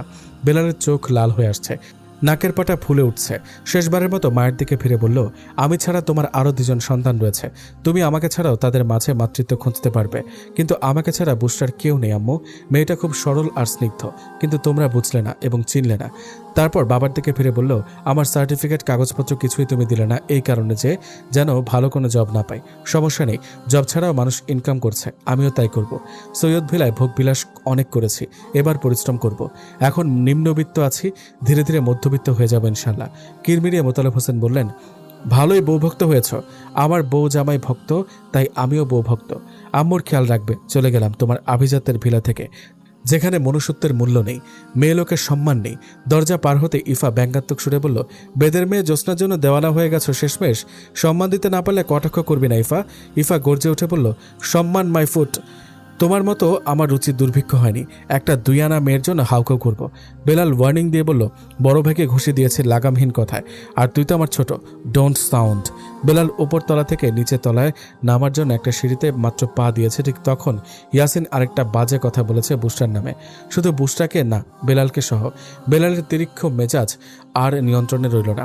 বুসরার হাত ছেড়ে মুখোমুখি হলো ইয়াসিনের। তারপর খুব স্বাভাবিক ভঙ্গিমায় বলল, আমার রুমে গিয়ে ল্যাপটপ অন করবে, পাসওয়ার্ড জেনে নেবে ইফার কাছ থেকে। জার্মান থেকে একটা বার্তা পাঠিয়েছে তোমার স্ত্রী রাইমা। রাইমার নাম শুনেই ইয়াসিনের মুখের আদল সম্পূর্ণ পাল্টে যায়। বেলাল বুঝে ভাইয়ের মনোভাব। তারপরে বলে, ভাবি থেরাপি দেওয়ার সময় আমার কাছে একটা শেষ বার্তা পাঠিয়েছে তোমার নামে। কিসের থেরাপি? ক্যান্সার হয়েছিল রাইমা ভাবির। ইয়াসিন ফ্যাকাশে মুখে অন্য গ্রহে চলে গেল। বেলাল আফসোস করে বলল, তুমি সইতে পারবে না তাই বলিনি, তবে তোমার জানোয়ার রূপ দমন করতে এটাই যথেষ্ট ছিল। যাকে ভালোবাসলে তাকে অপমান করেছ, এক সমুদ্র যাতনা দিয়েছ, পরনারী নিয়ে পড়েছিলে তার কথা, কান্না, করুণ চাহনি উপেক্ষা করে। এখন তুমি হাহাকার করে মরে গেলেও তার সঙ্গ পাবে না। সূর্য অস্ত গিয়েছে কমলা রঙের বাহার ছড়িয়ে। পাখিরা তখন গমন পথে উড়াল দিয়েছে। এক ভোরে তারা বের হয়ে যায়, আর ফিরে সন্ধ্যাবেলায় পাখিদের মতো বেলালও ফিরেছে তার গন্তব্যে। এই ছোট বাসায় তার জন্য একটা স্নিগ্ধ মেয়ে অপেক্ষা করে। বেলাল তার চোখ দেখলে বোঝা যায় তার উদ্বিগ্নতা। মাগরিবের নামাজের পরে একটা টিউশনি আছে, সেখানে না গিয়ে বাসায় ফেরায় বুসরা অনেকটা অবাক হলো, তবে প্রশ্ন করল না। বেলাল নিজে থেকেই বলতে লাগলো, আজকে স্টুডেন্টের জন্মদিন, আমাকে ইনভাইট করেছে, কিন্তু যাব না। কেন যাবেন না? বেলাল বিছানায় গা এলিয়ে দিয়ে বলল, তোমাকে ছাড়া যেতে ইচ্ছা করছে না তাই। ছেলেটা বারবার বলেছে ওর বার্থডেতে থাকার জন্য, আপনার যাওয়া উচিত। জানি, কিন্তু মন টানছে না। আবার ভালো কিছু গিফটও তো দেওয়া দরকার না? কাছে আসো। গুটি গুটি পায়ে বুসরা বিছানার নিচে বসে পড়ল। আরও এগিয়ে আসো। বুসরা আরও এগিয়ে বসলো। মিনতি স্বরে বলল, কিছু বানিয়ে দিই, খাবেন? কি বানাবে এখন? ডিম দিয়ে মোগলাই অথবা নুডলস? ও, নুডলস তো শেষ হয়ে গেছে, কিছু খাবো না। তুমি কি খাবে বলো, বাইরে থেকে নিয়ে আসি। আমি এখন কিছু খাবো না। বেলাল আচমকা বধূকে নিজের বুকে চেপে ধরল। তুলতুলে গালে স্লাইড করে এক ধ্যানে তাকিয়ে আছে। বুসরামণি, তুমি আমার এখানে বাস করো, এই যে এখানটায়। বেলাল নিজের বুকে আঙুল রেখে কথাটা বলল। বুসরা আদরি আহ্লাদি হয়ে বুক বরাবর আরো চেপে গেল। মাথায় উষ্ণ চুমু দিল বেলাল। আপনার কি মন খারাপ? আজ আম্মুকে একটা মিথ্যা কথা বলেছি। কি মিথ্যা বলেছেন? বলেছি আমি আম্মুর পাশে না থাকলেও ভাইয়া আর ইফার মাধ্যমে আমার অভাব পূর্ণ করতে পারবে। এটা সম্পূর্ণ মিথ্যা এবং গর্হিত কথা। সন্তান যেমন হোক, যত অন্যায় করুক, তার জন্য মায়ের মন সবসময় পড়ে। আর আমি তো আমার মা শাহনাজ খানের বাধ্য ছেলে এবং চোখের মণি ছিলাম। ভাইয়াকে দিয়ে আমার অভাব আব্বু আম্মু কোনোদিন পূরণ করতে পারবে না। আজকের উগ্রতা এবং ভাইয়াকে মারা সবকিছুর জন্য খুব খারাপ লাগছে, কিন্তু কি করব? ও তোমাকে নিয়ে যে নিকৃষ্ট কথা বলেছে, তাই আর ঠিক থাকতে পারিনি। তুমি কষ্ট পেয়েছো বুসরামণি? না না, তেমন কিছু না, কষ্ট পাইনি আমি। আমার তো আরো খারাপ লাগছে, আমার কারণে আপনাদের মাঝে বিরাট ঝামেলা বেঁধে গেল। মোটেও না, তুমি কখনো নিজেকে দোষারোপ করবে না। যে যাই বলুক, আমি জানি তুমি আমার জন্য কি। সৈয়দ পরিবারের কেউ তোমাকে মেনে নেবে না, তবে আমি মরে গেলেও তোমাকে ছাড়ব না। আপনি আজও কাজ খুঁজছেন তাই না? টিউশনের টাকা তো মাস শেষে আসে, পাশাপাশি তো কিছু করতেও হবে। একটা ভালো কাজ পেয়েছিলাম, আব্বু কাজটা বাতিল করে দিয়েছে। তারা এখনও ভাবছে অভাবের তাড়নায় তোমার হাত ছেড়ে দিয়ে তাদের কাছে চলে যাব। সৈয়দ ভিলায় সেদিন যাব যেদিন তোমাকে সসম্মানে স্বীকারোক্তি দেবে। আচ্ছা, ইয়াসিন ভাইয়ের স্ত্রী রাইমা? ভাইয়া আর ভাবির প্রেমের বিয়ে ছিল। তাদের প্রেম ভার্সিটি থেকে। ভাইয়ার সব কয়টা বন্ধু চরিত্রহীন। তাদের পাল্লায় পড়ে ভাইয়া পতিতালয়ে যাওয়া শুরু করে। ভাবি জানার পর একদম ভেঙে পড়ে। ভাইয়াকে কেঁদে কেঁদে কত অনুরোধ করে এসব ছেড়ে দিতে, কিন্তু তার বন্ধুদের সঙ্গে গেলেই ভাবির কান্না ভুলে গিয়ে আবার অবৈধ জঘন্য কাজে লিপ্ত হয়। ভাবি সবাইকে জানিয়ে জার্মানে তার বাবার কাছে চলে যায়। সেখানে যাওয়ার পর শুধু 2 বার ভাবি আমার কাছে যোগাযোগ করে। ভাবি তখন ক্যান্সারের রোগী, আর আমার ভাই তখনও এসবে জড়িত। চেয়েছিলাম ভাইয়াকে জানাতে, কিন্তু রাইমা ভাবি না করে। মানুষটা এখন আর বেঁচে নেই। আমার ভাই তাকে ভালোবেসে ও কদর করতে পারল না কুৎসিত হৃদয়ের কারণে। ভাবির মৃত্যুর 6 মাস হয়েছে, আর আজকে জানতে পারল ভাইয়া। ইয়াসিন গলাকাটা মুরগির মতো ছটফট করে পাগলের মতো প্রলাপ করছে, বুক চাপড়ে আর্তনাদ করছে। বেলালের ল্যাপটপ অন করে সেখানে এমন এক বার্তা পেয়েছে যা তার অহংকার মাটি চাপা দিয়েছে চিরতরের জন্য। আমি সেই দিনেই মরে গেছি, যেদিন তুমি আমার বিশুদ্ধ আত্মাকে যন্ত্রণাদায়ক রাত উপহার দিয়ে বেগানা নারীর গায়ের গন্ধে মেতেছ। আমার শরীরে ক্যান্সার বাসা বাঁধার আগে তোমার দেওয়া কষ্টগুলো বাসা বেঁধেছে। আমি তোমার মতো পুরুষদের ঘৃণা করি, যারা ঘরে স্ত্রীকে কান্নার সাগরে ভাসিয়ে পতিতা নিয়ে মেতে থাকে। আমি ঘৃণা করি ওই নারীদের যারা টাকার বিনিময়ে নারী দেহ বিকিয়ে দেয়। তুমি আমাকে মেরে ফেলেছ ইয়াসিন, আমার আত্মাকে মেরে ফেলেছ। বেলালের ল্যাপটপ ছুঁড়ে ফেলে নিজের চুল টেনে ধরল ইয়াসিন। হাহাকার আর্তনাদে বিষিয়ে গেল গোটা শরীর আর মন। আহত সিংহের মতো এক আত্মচিৎকারে কাঁপিয়ে দিল সৈয়দ ভিলা। ইফা দাঁড়িয়ে দাঁড়িয়ে কাঁদছে, মোতালেব হোসেন বাকরুদ্ধ। শাহনাজ খান ছলছল চোখে বড় ছেলের ছটফটানি দেখছে। মা হয়ে সে কিছুই করতে পারছে না। ইফা তাড়াতাড়ি বেলালের কাছে কল করে বলল, ভাইয়া একটু বাড়িতে আসো। কেন? ইয়াসিন ভাইয়াকে সামলানো যাচ্ছে না। এখন পাগলামি করছে কেন? রাইমা ভাবি বেঁচে আছে? না। তুমি আগে কেন কাউকে জানাওনি? জানাতে সাহস পাইনি। জানতাম ভাইয়া এভাবে ভেঙে পড়বে। তোর ভাইকে বল তার সঙ্গীদের সাথে আরও মিশতে। আমার ফ্রেন্ড সার্কেল গরিব, তাই সবসময় নাক ছিটকিয়েছে, আর এখন তার ফ্রেন্ডদের কারণে নিজের সবচেয়ে কাছের জিনিসটাই হারিয়ে ফেলল। আমি তাকে অনেক বুঝিয়েছি, কিন্তু একবারও আমার কথা কানে নেয়নি। আম্মুকে জানিয়েছি, আব্বুকে জানিয়েছি, তারা শুধু চট থাপ্পড় দিয়ে শেষ, আর কিছুই করলো না বড় ছেলেকে। ভাবি ক্যান্সার নিয়ে এই বাড়ি ত্যাগ করেছে, আর তোর ভাই তখন নর্দমা নিয়ে আমোদে ব্যস্ত ছিল। তোর ভাই ভেবেছে ভাবি রাগ করে চলে গেছে, রাগ কমে আবার ফিরে আসবে, ভাবিকে দেখিয়ে দেখিয়ে বদমাশগিরি করবে। এসব কুমন্ত্রণা তার বন্ধুরা মাথায় সেট করে দিয়েছে। এখন বল তার বন্ধুদের কাছে গিয়ে আহাজারি করতে, কান্নাকাটি করতে। এখন আফসোস হচ্ছে, যখন মানুষটা এভাবে কেঁদেছিল তখন মায়া লাগেনি তার? মানুষ থাকতে মূল্যায়ন করে না, অথচ না ফেরার দেশে পাড়ি দিলে আপনজনের হুঁশ ফিরে। ভাইয়া কি? ইয়াসিন ভাইয়া এখন কি করবে? যা দেখছি মনে হয় না সহজে স্বাভাবিক হতে পারবে। কি আর করবে? সারা জীবন আফসোস আর অনুশোচনা করবে। রাইমা ভাবির কথা খুব মনে পড়ছে। তোকেও ওয়ার্নিং দিলাম, আজে বাজে বন্ধু বান্ধব ছেড়ে দে। জীবনে বন্ধু নির্বাচন করা অন্যতম কাজ। আজ শুক্রবার। বেলাল জুমার নামাজ পড়ে বাসায় আসলো। আজকে দরজা নক করার আগেই দরজা খুলে গেল। বুশরা দরজা খোলা ছিল? হ্যাঁ, আমি খুলে রেখেছি। জানলা দিয়ে আপনাকে আসতে দেখেছি, তাই আগে আগে দরজা খুলে দিয়েছি। বুশরা আজ নতুন কাপড় পরেছে, সাদা কালো রঙের, মাঝে ছিটা ছিটা ফুল। বেলালের ঘোর লেগে গেল স্নিগ্ধ মুখে। বুশরা এই চাহনি চেনে। মেয়েটা লজ্জা পেয়ে গেল। বুশরা, সুন্দর মানুষ যে কোনো নর্মাল কাপড়েও সুন্দর লাগে। আমার হাতে বেশি টাকা থাকলে তোমাকে ভুলেও এসব কাপড় কিনে দিতাম না, কিন্তু সুতি কাপড়েও তোমাকে দারুণ লাগছে মার্শাল্লাহ। সেলাইয়ের টাকা নিলে না কেন? আমি বানিয়েছি তাই টাকা লাগেনি। মানে? পাশের ফ্ল্যাটের ভাবি প্রেগন্যান্ট, তাই আমাকে বলেছে তার মেশিন দিয়ে বানিয়ে নিতে। 2 সেট জামা আমি বানিয়েছি। রূপবতী মেয়েরা গুণবতী হয় জানা ছিল না, সুন্দর ছেলেরা পরিশ্রমী হয় আমারও জানা ছিল না। সুন্দর ছেলেরা পরিশ্রম করে না বুঝি? আর সুন্দর বলতে আমাকে বুঝিয়েছ? হ্যাঁ, শুধু টিউশনি করি, এটা কি পরিশ্রম? আভিজাত্য পরিবারে বড় হয়ে এখন সামান্য টিউশনি করছেন, প্রতিদিন একটা কাজ খোঁজেন, এটা কি পরিশ্রম নয়? প্রতিদিন কাজ খুঁজি না, টিউশনি ছাড়া যে কাজ ধরি সেটাই আব্বু বাতিল করে দেয়। আজ বিরিয়ানি রান্না করেছি, পাশের ফ্ল্যাটের ভাবিকে দিয়েছি, উনি খুব পছন্দ করেছে। মুরগি কোথায় পেলে? ওই দিন এনেছেন, তার থেকে কিছু রেখে দিয়েছিলাম ফ্রিজে। একটা মুরগি কয়দিন রান্না করেছো? বুশরা শুধু হাসলো। আমার টাকা কোন দিকে বাঁচবে সে চিন্তা করো। একসময় আমার অনেক টাকা হবে, তখন তোমাকে অভাবে রাখবো না। অভাবে থেকে ও শান্তি পাওয়া যায়। আমার কাছে কিন্তু অভাব মনে হয় না। তবে কি মনে হয়? মনে হয় আমার সংসার। আর কিছু মনে হয় না? কি মনে হবে? প্রেম প্রেম। ইয়া আল্লাহ, আপনি এমন কথাও জানেন? আরও অনেক কিছু জানি। কি? রোম্যান্স? তা আমার জানা আছে। রোমান্স তো তোমার সাথেই করি, তা তোমার জানা থাকবেই। আপনি একজন শুদ্ধ পুরুষ আর আমি ভাগ্যবতী। এভাবে আরও 1 মাস কেটে গেল। বেলাল ছোটখাটো একটা কাজ পেয়েছে। ইট সিমেন্টের হিসাব নিকাশ তার কাছে থাকে। এই কাজের ফাঁকে ফাঁকে টিউশনিও করে। বেলাল এখন বুশরাকে কলেজ থেকে আনতে যেতে পারে না। বুশরা রাজীবের বোনের সাথে বাসায় ফিরে। আজকে রাজীবের বোন কলেজে আসেনি। বুশরা একটা ক্লাস না করেই বের হয়ে গেছে। বেলাল অসুস্থ, তাই ক্লাসে মন টিকছে না। রিকশা দাঁড় করানোর সময় তার সামনে পরিচিত একজন হাজির হলো, চেয়ারম্যানের ছেলে হৃদয়। হৃদয়কে এখানে দেখে বেশ অবাক হলো বুশরা। হৃদয় বুশরাকে পছন্দ করে এটা জানে বুশরা, তাই হৃদয়ের হঠাৎ আগমনে কেমন অস্বস্তি লাগছে। কেমন আছো সাথী? তুমি হৃদয়ের সাথী হলে না কেন? মনটা তোমার জন্য অনেক পড়ে। আমি তোমাকে ভালোবাসি, তা তুমি জানো না? কেমন অসহায় শোনালো হৃদয়ের কথাগুলো। আমি তো আপনাকে ভালোবাসতাম না। আপনার বাবার কারণে আমাকে গ্রামে লজ্জিত হতে হয়েছে। আমাকে খারাপ বানিয়েছে সকলের সম্মুখে। শহরের একজন ভালো চরিত্রবান ছেলের চরিত্রে দোষ লাগিয়েছে। আমি এসব জানি। আমাকে বাসায় যেতে হবে হৃদয় ভাই। তুমি সুখে আছো? আলহামদুলিল্লাহ, অনেক। আমার বাবা মায়ের মৃত্যুর পর প্রকৃত সুখ পেয়েছি বেলাল হোসেনের বাহুটোরে। আমার পরিচয় কি জানেন? বেলাল হোসেনের স্ত্রী বুশরামণি। আমার মনেই পড়ে না আমার জন্ম এবং বেড়ে ওঠা বেদে সমাজে হয়েছে।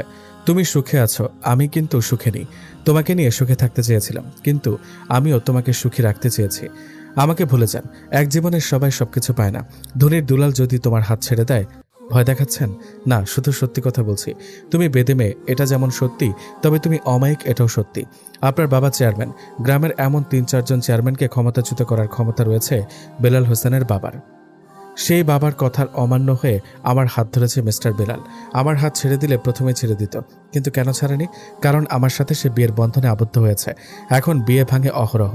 দৈনিক অনেক অনেক বিয়ে হয়, আবার বিচ্ছেদ হয়, কিন্তু কয়জন বরকত হাসিল করতে পারে?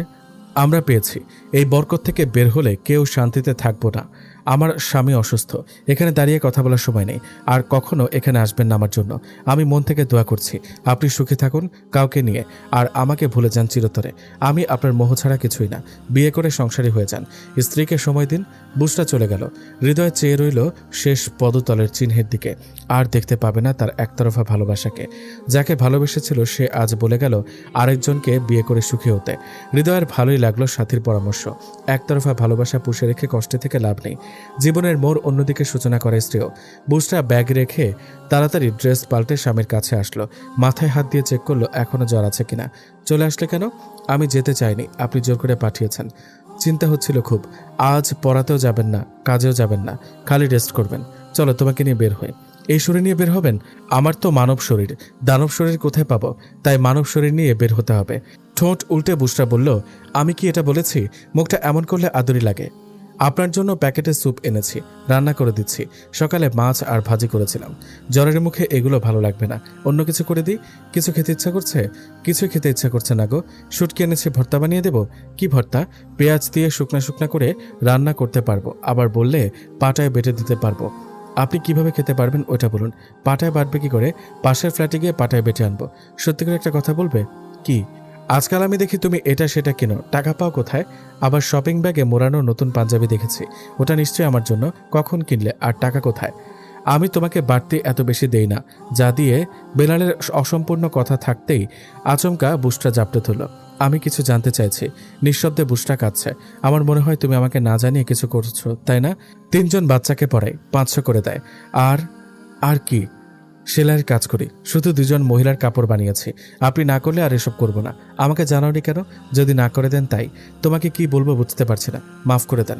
আচ্ছা ঠিক আছে, বাচ্চাদের পড়াবে, কিন্তু কারো কাপড় বানাবে না। আচ্ছা, কান্না বন্ধ করো। এখনো রেগে আছেন? না, আমি কখন থেকে পেঁচিয়ে ধরে আছি, আপনি তো একবারও ধরলেন না। বেলালের মুখে দুষ্টু হাসি, ভ্রু নাচিয়ে বুশটাকে খেপিয়ে দিল। দুপুরের নামাজ খাওয়া দাওয়ার পর দুজনে আষ্টে পৃষ্ঠে জড়িয়ে ঘুমিয়ে আছে। বিকেলে বের হয়েছে ঘুরতে। বেলালের জ্বর থেমে এসেছে। একটা নীল পাঞ্জাবি গায়ে জড়িয়েছে। তোমাকে একটা বোরকা কিনে দিব। আচ্ছা, বেলালের বন্ধুমহল কোথা থেকে সবগুলো একসাথে জোট বেঁধে একত্রিত হয়েছে? আসসালামু আলাইকুম ভাবি সাহেবা। ওয়ালাইকুম আসসালাম। কেমন আছেন ভাবি? আলহামদুলিল্লাহ, ভালো আছি। ফয়সাল গালে হাত দিয়ে বলল, কিরে দোস্ত, এই পাঞ্জাবিতে তোকে জোস মানিয়েছে। রাজীব বলল, হঠাৎ আজ পাঞ্জাবি পরলি যে? রাজু বলল, ভাই মনে হয় স্মার্ট হয়ে ভাবির সাথে বের হওয়ার চিন্তা করছে। সাইফুল বলল, তোরা থামতো, ওর বউ আছে, সাথে একটু ভদ্রতা বজায় রাখ। বেলাল হাসকি স্বরে বলল, তোরা কেউ বিয়ে করিসনি, তাই বউয়ের হাদিয়া এখনো কপালে জুটেনি। আহারে আফসোস রে দোস্ত, কালকে মেয়ে দেখা শুরু করব, বিয়ে করে বউয়ের হাদিয়া গ্রহণ করব, তারপর আমিও নতুন পাঞ্জাবি আর নতুন লুকে বের হব। বেলাল ফিসফিস করে বুশরা মনির কানে কানে বলল, আমার মতো কয়জনের ভাগ্যে স্নিগ্ধময় সন্তান মিলবে? এই বেলাল, এটা কিন্তু রাস্তা, মনে রাখিস ভাই। মনে আছে, তোর জ্ঞান দিতে হবে না। দোস্ত, বিয়ে করব তাড়াতাড়ি, এই ভাবি আমাদের জন্য দোয়া করবেন, নিজের খেয়ে পরের জন্য দোয়া করতে নেই। বেলালের কথায় সাইফুল তেতে উঠল, রাস্তার মাঝে লাথি মেরে বসল। বেলাল দিল পাল্টা লাথি। রাজীব সাইফুলকে ঘুষি মেরে বলল, একটু আগে তুই জ্ঞান দিয়েছিস ভদ্রতা বজায় রাখতে, আর নিজেই মারামারি লেগে গেছিস। সাইফুল বেলালকে ছেড়ে রাজীবের পায়ে লাথি মারল। বেলাল আবার সাইফুলের পিঠে ঘুষি দিল। ফয়সাল আর রাজু ওরা দুজন তাকিয়ে থেকে মজা লুটে নিল। তারপর হুট করে রাজু থুতু ফেলে দিল মারামারিতে লেগে থাকা তিনজনের ওপর। রাজুর দেখা থেকে ফয়সালও থুতু মারল। কিল ঘুষি লাথি থেমে গেল। এরপর এক দফা মারপিট চলল সবাই মিলে। প্রত্যেকে হয়রান হয়ে হাঁপিয়ে উঠেছে। বেলাল চেঁচিয়ে বলল, আগে থুতু দিয়েছে কে, ওরে বের কর, তারপর মাঝ রাস্তায় বেঁধে শুয়ে রাখবো। ওর ওপরে বাস সিএনজি সব যাবে। বুশরা ফ্যালফ্যাল করে তাকিয়ে আছে, বেচারি ভয় পেয়ে গেছে, মনে হচ্ছে কেঁদে দিবে। বেলাল হাত পা ছেড়ে বিতৃষ্ণা মুখে বলল, তোদের সাথে দেখা হয়ে সময়টা খারাপ গেল, চলো আমরা আমাদের মতো হাঁটি, ওরা পাগলা গারদে যাক। কাঁদো কাঁদো গলায় বুশরা বলল, এমন করলেন কেন? আপনার না জ্বর হয়েছিল? আমরা মাঝে মাঝে এভাবে মারামারি লেগে যাই, শুধু দুষ্টুমি, সিরিয়াস কিছু নয়। এরপর আবার হাসতে হাসতে বাড়ি ফিরি। যে কেউ দেখলে ভাববে বস্তির পোলাপান। ফয়সাল পেছন থেকে ডেকে বলল, আয় আজ আমি ট্রিট দেব। ভাবি আসেন, গরিবের পক্ষ থেকে ফুচকা চটপটি খেয়ে আসুন। আকাশ কাঁদছে। মানুষ বলে আকাশ থেকে যখন বৃষ্টি ঝরে তখন নাকি কারো কষ্টের সাথে আকাশও কষ্ট পায়। বৃষ্টির বড় বড় ফোঁটায় ভিজছে বেলালের শরীর। পিচ ঢালা রাস্তা ভিজে গাঢ় কালচে হয়ে আছে। গাছের পাতাগুলো ভিজে চুপসে। বেলাল মাথা অবনত করে ভিজেই যাচ্ছে। নীল রঙের শার্ট থেকে রক্ত মুছে যাচ্ছে বৃষ্টির পানির সাথে। ফয়সাল খুঁজতে খুঁজতে বেলালকে পেয়ে গেল। তারপর জড়িয়ে ধরে বলল, দোস্ত ঠিক আছিস তুই? তোকে হসপিটালে দেখতে না পেয়ে ভয় পেয়ে গেছি। কথা বলছিস না কেন? ভিজতে ভিজতে হাঁপাতে হাঁপাতে রাজু এসে বলল, রাজীব ব্লাড দিচ্ছে, জ্ঞান ফিরতে সময় লাগবে। রোবটের মতো বেলাল বলল, চোখ খোলার দরকার নেই, মরে যাক। পাগল হয়ে গেছিস? এসব কি বলছিস? ওকে ভুলে গেলাম এখন থেকে। হাতে ব্লেড রাখার সময় আমার কথা মনে করেনি, আমিও এখন থেকে ভুলে যাব ওকে। পাগলামি করিস না ভাই, আগে দেখতে হবে ভাবি এ ভয়াবহ কাজ কেন করলো। বেলাল দুজনের কথা কানে না নিয়ে বাসার দিকে হাঁটা ধরল। ভিজতে ভিজতে বাসায় ফিরল। রাজু, ফয়সাল ওরাও সাথে এসেছে। বেলাল দরজা খুলে ভেতরে আসা মাত্র দৃশ্যমান হলো ফ্লোরে পড়ে থাকা অনেক রক্ত। পাশে রক্তমাখা ব্লেড পড়ে আছে। 11 মাস হয়েছে ওদের দাম্পত্য জীবনের বয়স। পার্টেক্সের খাট, ওয়ার্ড্রপ, ড্রেসিং টেবিল, এই তিনটা ফার্নিচার আস্তে আস্তে জড়িয়েছে দুজন। বেলাল ভেজা শার্ট খুলে ছুঁড়ে ফেলল। তারপর সুস্থ মস্তিষ্কে পরিষ্কার করলো ব্লাডগুলো। বেলালের শান্ত ব্যবহার সুবিধাজনক মনে হচ্ছে না রাজু আর ফয়সালের কাছে। ভিজা চুল থেকে টপ টপ করে পানি পড়ছে। ফয়সাল গামছা দিয়ে বেলালের চুলগুলো মুছে দিল। বেলাল, একটু খুলে বল, কি হয়েছে মূলত? নিস্তেজ গলায় বেলাল বলতে লাগলো, গত 1 মাস ধরে ও চুপচাপ থাকে, রাতে আমাকে পেঁচিয়ে ধরে শুয়ে থাকে ভয়ে ভয়ে। কলেজে যাওয়ার সময় মুখে আগের মতো উচ্ছ্বাস থাকে না। আমার সন্দেহ হয়, কলেজে খবর নিলাম। লিসা বুলিং করে বুশরাকে। লিসা পরিচিত কয়েকজনকে দিয়ে কলেজের সিনিয়রদের সামনে কুকুরের মতো ব্যবহার করে বুশরার সাথে। কিন্তু ভাবি তোকে এত কিছু জানায়নি? না, কেন জানায়নি? ওকে ভয় দেখিয়েছে। যদি কাউকে জানায় তবে আরও ভয়াবহ অবস্থা করবে। ওর চুপচাপ নীরবতায় আমি অস্থির হয়ে উঠি। কত জিজ্ঞেস করলাম কি হয়েছে জানতে চাইলাম, কিছুই বলল না। পরে আমি রাজীবের বোনকে বুশরার যাবতীয় খবর কালেক্ট করতে বলি। এরপরই বেরিয়ে আসে চাঞ্চল্যকর তথ্য। কিছুদিন আগে কলেজের অন্ধকার রুমে বুশরাকে আটকে রেখেছে, চড় থাপ্পড়ও দিয়েছে। সবার সামনে বেদের মেয়ে জ্যোৎস্না বলে তুচ্ছ তাচ্ছিল্য করেছে। আমি কলেজে যেতে বারণ করি, কিন্তু বুশরা স্বাভাবিক থাকে, কিন্তু শুধু আমি পাশে থাকলে। ওকে সাইকোলজিস্ট দেখাতে চেয়েছে আজকে। ও এতটা ট্রমাটাইজড আমার ধারণা ছিল না। আমি যখন বাইরে ছিলাম তখন লিসা এই ফ্ল্যাটে আসে। ওই শাকচুনির পা পড়ে আমার সুখের সংসারে। লিসা আর ওর গ্যাং দেখেই মারাত্মক ট্রমাটাইজড হয়ে যায় বুশরা। এরপর ওরা আমার বুশরাকে ম্যানিপুলেট করে, ধারালো ব্লেড রেখে উস্কে দেয় নিজের হাতে চালিয়ে দিতে। ফলে যা হওয়ার তাই হয়। তুই সামনে ছিলি না, তবে জানলি কিভাবে? কপালে হাত রেখে বেলাল বলল, বুশরাকে হসপিটালে রেখে আমি লিসার বাড়ি গিয়েছি। তারপর বেলাল হিমশীতল গলায় হিড়হিড় করে বলল, ওর গলায় চেপে ধরেছি। প্রথমে অস্বীকার করছিল, পরে গলায় আরও চাপ দিয়ে ধরায় কাশতে কাশতে বলে দিয়েছে, আমি হিসাব বরাবর করেছি। দোস্ত, কি করেছিস? রক্ত ছড়িয়েছি, হাতের রক কেটে দিয়েছি। লিসা যদি মরে যায়, মরবে না। বুশরা যেমন হসপিটালাইজড, লিসাও তেমন। লিসার বাবা মা ভাই আমাকে কি বলেছে জানিস? আমি নাকি সন্ত্রাস হয়ে গেছি। আচ্ছা ফয়সাল, আমাকে সন্ত্রাস কে বানালো? আমি সন্ত্রাস হলে ওদের মেয়ে কি? মোতালেব হোসেন ফোন করে চিল্লাচিল্লি করছে। বেলাল চলে গেল সৈয়দ ভিলায়। রাজু আর ফয়সাল বেলালের সাথে রয়েছে। এই মাথা গরম সময় বেলালকে একা ছাড়া মোটেও ঠিক হবে না। পায়ের ওপর পা তুলে রাজকীয় ভঙ্গিতে বেলাল রক্তচক্ষু নিয়ে তাকিয়ে আছে লিসার বাবার দিকে। মোতালেব হোসেন কিছু বলার আগেই গর্জে উঠল বেলাল। সারা মুখ লাল হয়ে গেছে। রক্তিম চোখে ফুসফুস করে বলতে লাগলো, কোনো নারীর গায়ে প্রহার করিনি, কাউকে কখনো অসম্মান করিনি। সে বেলাল, আমি আপনার মেয়ের গলায় বগল থাবা দিয়েছি, নিঃশ্বাস রোধ হয়ে আসার আগ মুহূর্তে ছেড়ে দিয়েছি, লিসার হাতের উপর ব্লেড চালিয়েছি। এসব কেন করেছি? আমি করিনি, আমাকে এমন করতে বাধ্য করেছে। আমার সরল সোজা বউটাকে মেন্টালি আঘাত করেছে, ওকে ম্যানিপুলেট করেছে, কত কত রক্ত ফোঁটা ছড়েছে। ওর প্রাণ নেই। আপনার মেয়ের প্রাণের দাম আছে, আমার স্ত্রীর প্রাণের দাম নেই। আমার স্ত্রী আমার জন্য হীরা পান্না জহরত। কোন সাহসে কলেজে গ্যাং নিয়ে আমার বউকে বুলিং করেছে? আপনার দুঃসাহসী মেয়ে। আমার বাসায় ওর নর্দমার পা ফেলার সাহস কিভাবে পেল? মানুষকে মানুষ মনে করেন না আপনারা? আজ যদি আমার বুসরার শ্বাস বন্ধ হয়ে যেত, তবে আপনার মেয়ের শ্বাসও বন্ধ করে দিতাম। অনর্থক আপনার মেয়ে অত্যাচার করেছে আমার স্ত্রীর ওপর। আমি আপনার মেয়েকে বিয়ে করিনি, এতে বুসরার দোষ কোথায়? আমার ভদ্ররূপটা পছন্দ হলো না কারো। হনহন করে বেলাল দরজা দিয়ে বেরিয়ে গেল। শাহনাজ খান চোখ বন্ধ করে বসে আছে। মোতালেব দাঁত কিরমিরিয়ে খিচে রইল। বেলালকে যে করে হোক আয়ত্তে আনতে হবে।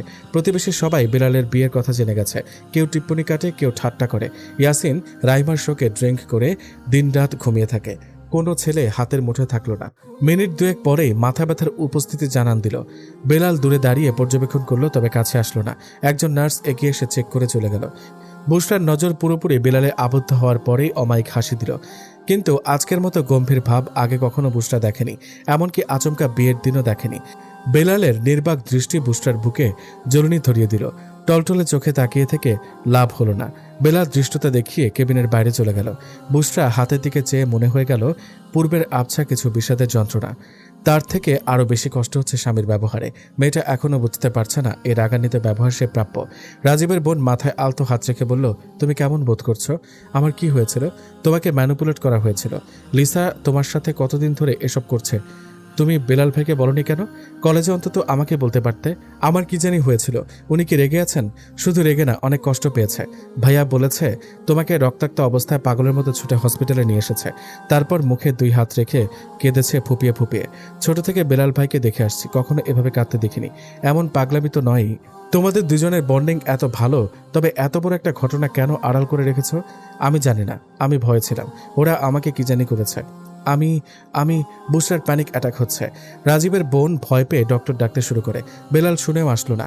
বাড়িওয়ালা অথবা পাশের ফ্ল্যাটের কেউ জানে না দুর্ঘটনার কথা। ওরা নিচতলায় থাকে। বেলাল কোলে করে বুসরাকে নিয়ে আসার সময় কেউ দেখেনি। রজনী তার গাঢ় কালো অন্ধকার বিছিয়ে দিয়েছে ধরণীতে। দূর আকাশে নক্ষত্ররাজি জ্বলজ্বল করছে অবিরত। মস্ত বড় একখানি চন্দ্র উঠেছে। মেঘেদের আনাগোনা নেই আজ। জানলা দিয়ে মৃদু বাতাস আসছে পর্দা উড়িয়ে। বুসরা ভয়ে ভয়ে বেলালের পাশ ঘেঁষে দাঁড়ালো। ছোট বারান্দার গ্রিলের ফাঁক দিয়ে চন্দ্রের আলো আসছে। একটুখানি নীলচে আলো বেলাল ও বুসরার ওপর পতিত হলো। বুসরার বুক কাঁপছে ভয়ে। নিঃশব্দ কান্না হিচকি উঠে গেছে। বেলালের হোলদোল নেই, কোনো রেসপন্স করছে না। বুসরা সাহস করে পেছন দিক দিয়ে জড়িয়ে ধরে হাউমাউ করে কেঁদে উঠল। তবুও মন গলল না পুরুষটার। বুসরা নরম 2 হাত দিয়ে বেলালের বুকের শার্ট আঁকড়ে ধরে কাঁদতেই থাকলো। 10 মিনিট পর বেলাল নিজেকে ছাড়িয়ে রুমে চলে গেল। বুসরার এতটা অসহায় লাগছে যা বোঝানোর মতো না। আধা ঘন্টা দাঁড়িয়ে কেঁদে কেঁদে চোখ মুখ ফুলে একাকার। ওইদিকে বেলাল চোখের ওপর হাত রেখে শুয়ে আছে, তবে স্পষ্ট বিরক্তির ছায়া বিরাজ। চোখের পাতায় ভেসে উঠল ভয়ানক চিত্র। বুসরা চোখ বন্ধ করে রক্ত মাখা হাতে পড়ে আছে অচেতন হয়ে। বেলাল চোখ খুলে হাসপাস করতে লাগলো। মুখে পানি ছিটিয়ে বুসরাকে ডেকে বলল, বারান্দার দরজা লাগিয়ে ভেতরে আসো। ভাঙা গলায় অসহায় চোখে বুসরা বলল, কথা বলবেন না আমার সাথে? কথা বলতে ইচ্ছে করছে না। ঝড়ের গতিতে জাপড়ে ধরে আবার কাঁদতে লাগলো বুসরা। ভাঙা ভাঙা গলায় বলল, মাফ করে দিন, এমন অপরিচিত আচরণ মানতে পারছি না। হৃদয় ফেটে যাচ্ছে। আমারও হৃদয় ফেটে গিয়েছিল যখন শুনলাম তোমার কাহিনী। কি করে পারলে একটি কথা আমাকে না জানাতে? আমি কি সত্যি তোমার অর্ধাঙ্গ? তুমি আমাকে নিশ্চয়ই অপদার্থ ভাবো, তাই না? আস্তাগফিরুল্লাহ, আমি আপনার ব্যাপারে এসব কুৎসিত ধারণা পোষণ করি না। আপনাকে ছাড়া এই শহরে কে আছে আমার? খোদার দোহাই, আগের মতো কথা বলুন।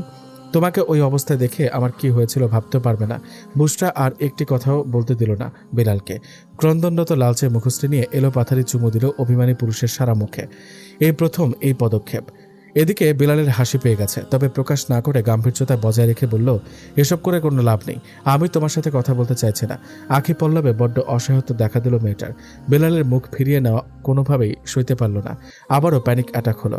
বেলাল বিস্মিত, বাকহারা, বাকরুদ্ধ, স্তব্ধ। কি থেকে কি হয়ে গেল? সে চেয়েছিল বুসরার সাথে খানিক মন কষাকষি করে দূরে থেকে শিক্ষা দেবে, যেন আর কখনো কোনো কথা না ঢুকায়। কিন্তু সে বুঝতে পারল না সবচেয়ে কাছের মানুষের পিঠ ফেরানোর মুহূর্ত কত আঘাত হতে পারে কোমল মনের মেয়েটার জন্য। বেলাল নিমেষে ভুলে গেল মান অভিমানের পাহাড়। বিশাল বড় প্রাচীর ডিঙিয়ে রাগ গোসা ছুঁড়ে ছুঁড়ে প্রিয়তমাকে আগলে নিল বক্ষস্থলে। ঘরের বাতাস ভারী হয়ে উঠেছে। বেলাল বিড়বিড় করে বলছে, বুষ্টামণি, আমার চোখের মণি, শান্ত হও সোনা। এই বউ, শান্ত হও। বেলাল ক্লান্ত শরীরে বাসায় ফিরতে দেখে বুষ্টা গলগল করে বমি করে ফ্লোর ভাসিয়ে দিয়েছে। এমনভাবে বমি করতে দেখে বেলাল ভয় পেয়ে গেল। 2 দিন যাবৎ অসুস্থ বুষ্টা, মেডিসিনে কাজ হচ্ছে না, তাই ডক্টরের অ্যাপয়েন্টমেন্ট নিয়েছে। সন্ধ্যার পর সিরিয়াল। বেলাল তাড়াতাড়ি গ্লাসে পানি এনে বুষ্টার সামনে তুলে ধরল। বেচারির নাক মুখ লাল হয়ে গেছে মুহূর্তেই। বেলাল গামছা ভিজিয়ে লালচে মুখশ্রী মুছিয়ে চুলগুলো তুলি দিয়ে বেঁধে দিল। অসাড় হয়ে বসে আছে বুষ্টা, যেন নড়তেও তার কষ্ট হচ্ছে। ফ্লোরের বমিগুলো পরিষ্কার করে বেলাল জিজ্ঞেস করলো, দরজা খোলা ছিল কেন? দুর্বল গলায় বুষ্টা উত্তর দিল, পাশের ফ্ল্যাটে ভাবি এসেছিল, উনি চলে যাওয়ার পর আর উঠতে ইচ্ছা করেনি। চোখ বন্ধ করে খাটের সাথে হেলান দিয়ে বসে রইল। বেলাল হাত মুখ ধুয়ে ফ্রেশ হয়ে নিগুড় দৃষ্টি দিল অর্ধাঙ্গিনীর দিকে। তারপর মোলায়েম গলায় বলল, খুব কষ্ট হচ্ছে? বুষ্টা কিছু বলল না, শুধু চোখের চাহনিতে বুঝিয়ে দিল কাছে আসতে। বেলাল দেরি করল না একটু, তৎক্ষণাৎ জড়িয়ে ধরল স্ত্রীকে। বুষ্টা যেন এতক্ষণ এর অপেক্ষাতেই ছিল। শান্ত চুপচাপ পড়ে রইল বুকের ওপর। নিঃশব্দে কেটে গেল কতগুলো সময়। বুষ্টা ওভাবেই ঘুমিয়ে গেল। বেলাল চেয়ে আছে বেদে কন্যার স্নিগ্ধ মুখের দিকে। শারীরিক দুর্বলতা কিংবা অসুস্থতা নষ্ট করতে পারেনি কোনরূপ সৌন্দর্য। বেলাল আস্তে আস্তে ডাক দিল, খাবার খাবে না? মেয়েটা মাত্রই ঘুমিয়েছে, উঠবে কি করে? পেটে ক্ষুধা নিয়ে বেলাল আধা ঘন্টার সময় পার করে দিল বুষ্টাকে বুকে নিয়ে। মোতালেব হোসেন কল করেছে। সেই ফোনের আওয়াজ শুনে বেলালের ধ্যান ভঙ্গ হলো এবং বুষ্টার ঘুমে ব্যাঘাত হলো। আব্বু ফোন করেছিল কেন বলো? রাজুর বিদেশ যাওয়া আটকে দিয়েছ কেন? ভালো করে জানো। এসব করে কি লাভ হবে তোমার? ওই মেয়েটাকে ছেড়ে আসো, নিজেদের মর্যাদা বুঝে নাও। তোমার বন্ধুর বিদেশ যাওয়া সহজ হয়ে যাবে। আমি কোনো ঝামেলা করব না। তুমি খুব অবুঝ হয়ে গেছো আব্বু। তোমার ছেলে বেলাল ছোট নয়, একজন অ্যাডাল্ট পারসন। আমি ভিন্ন পরিস্থিতিতে বিয়ে করলেও প্রেম করেছি সজাগ মস্তিষ্কে। মানুষ প্রেম প্রীতি করে বিয়ের আগে, আর আমি করেছি বিয়ের পরে, তাও আবার বউয়ের সাথে। টোনাটুনির একটা সংসার পেতেছি, একজন আরেকজনকে সাপোর্ট করছি। ছোট ছোট 2টা রুমে যে শান্তি, তার ছিটে ফোটাও তোমার আভিজাত্যের ভেতরে পাবো না আমি। বুষ্টাকে বারবার ওই মেয়ে বলে সম্বোধন করবে না। তোমার ছেলের বউ হয়, ইফার মতোই ট্রিট করবে, আর না হয় চুপ থাকবে। বউ তো ছেড়ে দিব অবশ্যই, তবে তোমার কথায় নয়, কারো কথায় নয়। সেদিন ছাড়বো যেদিন দুনিয়া ত্যাগ করব। দুনিয়া ছেড়ে দিলেও পরকালে চিরস্থায়ী ধরবো। তোমার জন্য আমরা মুখ দেখাতে পারি না। তোমার মাকে প্রতিবেশীরা টিপ্পনি কাটে, আমাকে রাস্তায় ধরে তোমার বেজাত মেয়েকে বিয়ে করা নিয়ে। আমাকে বাড়ি থেকে না বের করে মেনে নিলে কেউ তোমাদের টিপ্পনি করার সাহস পেত না, কেউ জানতেও পারতো না বুসরার আগে পরের সব। বিষয়টা অন্যভাবে হ্যান্ডেল করা যেত, কিন্তু তোমরা নিজেরাই সব ছাড়িয়েছ। আর রাজুর ফ্লাইট যদি ঠিকভাবে না হয়, তবে তোমার কোম্পানির সিক্রেট ইনফরমেশন লিক করে দিব আমি। 1 মাস তোমার কোম্পানিতে ছিলাম, সেই সুবাদে আমার অনেক কিছু জানা আছে। হুঙ্কার ছেড়ে মোতালেব হোসেন বললেন, তুমি আমাকে থ্রেট দিচ্ছ? যা মনে করো, তবে এটা ঠিক, যদি রাজুর ফ্লাইট ক্যান্সেল হয় তবে আমিও তোমার কোম্পানির ক্ষতি করে দেব। ক্রোধে কাঁপতে কাঁপতে মোতালেব হোসেন ফোন কেটে দিল। বেলাল ফোঁস করে নিঃশ্বাস ত্যাগ করল। বুসরা শক্ত করে বুকে খামচে ধরে মুখ গুজে রইল ওভাবেই। তার ভয়ের মাধ্যমে বুঝিয়ে দিল বেলালকে ছাড়তে পারবে না। বেলাল কোমল হাতে ঠোঁট ছুঁয়ে বলল, তোমাকে ছেড়ে দেওয়া আমার পক্ষে সম্ভব নয়। আমার ভালো থাকার জন্য হলেও তোমাকে দরকার। আমার পরিবার তাদের মিথ্যা সম্মান বজায় রাখতে অন্ধ, আর আমি তোমার স্নিগ্ধতায় মুগ্ধ। খুব খারাপ লাগে আমার কাছে, শ্বশুর বাড়ির কোনো কদর তুমি পেলে না, স্বামীর সাথে একবার ঘুরতেও যেতে পারলে না, তোমাকে বাড়তি কিছু দিতেও পারি না। বুসরা আষ্টে পৃষ্ঠে জোকের মতো পেঁচিয়ে ধরে বলল, আমার কিছু দরকার নেই, এখানে অনেক অনেক ভালো আছে, বাইরের কিছু ভালো লাগে না আমার শুধু আপনি হলেও চলবে। জানলা দিয়ে বাতাস আসছে, শীতলতায় ছেয়ে গেল দুজনের আত্মা। বেলালের সময়টা আবারও খুব খারাপ যাচ্ছে। লিসার বাবা বেলালের কাজটা নষ্ট করে দিয়েছে। মোতালেব হোসেন জেনেও চুপ করে সমর্থন দিয়েছে লিসার বাবাকে। তারা এখনও ভাবে বেলাল দারিদ্রতার মুখ দেখে সৈয়দ ভিলায় চলে আসবে। সেই থেকে যেই কাজ ধরে সেই কাজই 2 দিনের বেশি আর করতে পারে না। হয়তো লিসার বাবা নয়তো মোতালেব হোসেন যে কোনো একজন বাগড়া দিয়ে বসে। বেলাল দিন দিন হাঁপিয়ে উঠছে এসবে। বন্ধুরা সর্বোপরি চেষ্টা চালিয়ে যাচ্ছে বেলালকে সাহায্য করতে। বুসরা প্যানিক অ্যাটাক হওয়ার পর আর কলেজে যায় না। বেলালও জোর করে না। কয়টা বেজে গেছে, খাবার খাবে না? তুমি ঘুমিয়েছিলে তাই ডাক দেয়নি। বুসরা ব্যতিব্যস্ত হয়ে রান্নাঘরে যেতে যেতেই মাথা চক্কর দিয়ে উঠল। বেলাল ঘাবড়ে গেল এহেন অবস্থায়। বুসরার হাত টেনে না ধরলে খাট থেকে পড়ে যেত। আমার মাথা ঘুরছে, সবকিছু ঘুরছে মনে হচ্ছে বলেই কেঁদে দিল। হঠাৎ করে শরীরের এই পরিবর্তন মেনে নিতে পারছে না। বেলাল কপট রাগ দেখিয়ে বলল, এত ছটফট করো কেন তুমি? আমি কি মেহমান? আমি নিজে খাবার নিতে পারবো না? আমি দেখেছি তুমি অসুস্থ, এরপরেও তোমাকে দিয়ে খাটিয়ে খাবো? খাওয়ার সময় ঘটে গেল আরেক বিপত্তি। নাকে ওড়না চেপে বসে আছে বুসরা, এক লোকমা খাবারও খেতে পারছে না। অসহায় গলায় বলল, খুব কষ্ট করে রান্না করেছি, সব কিছুতে কেমন গন্ধ লাগে। এভাবে নাকে ওড়না দিয়ে তারপর রেঁধেছি। খাবার মনে হয় বেশি ভালো হয়নি। এত কথা শুনতে চাই না, আগে খাও। আবার বমি হবে, হলে হবে, আমি পরিষ্কার করব, কিন্তু অল্প হলেও খেতে হবে।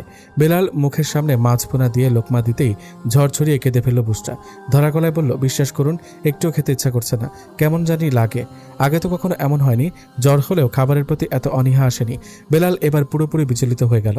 ভরাট গলায় বলল, ঠিক আছে, অন্য কিছু খেতে মন চাইলে বলবে। একটু ডাল দিয়ে খাইয়ে দিন। ডাল দিয়ে 2 লোকমা খেয়ে ঘাপটি মেরে আছে, আর খাবে না। গধূলির আভা কেটে গিয়েছে, রাত নেমে এসে পাখিরা নিজেদের গন্তব্যে চুপটি মেরে বসে আছে। ধরণী জুড়ে কালো আধারে আচ্ছাদিত, দিগন্ত বিছিয়ে আছে কালো চাদরে। হসপিটালে মানুষজনের সমাগম লেগেই থাকে। বেলাল আর বুসরা হসপিটাল থেকে ফিরছে, সেই মুহূর্তে দেখা হয়ে গেল সৈয়দ ভিলার দারোয়ানের সাথে।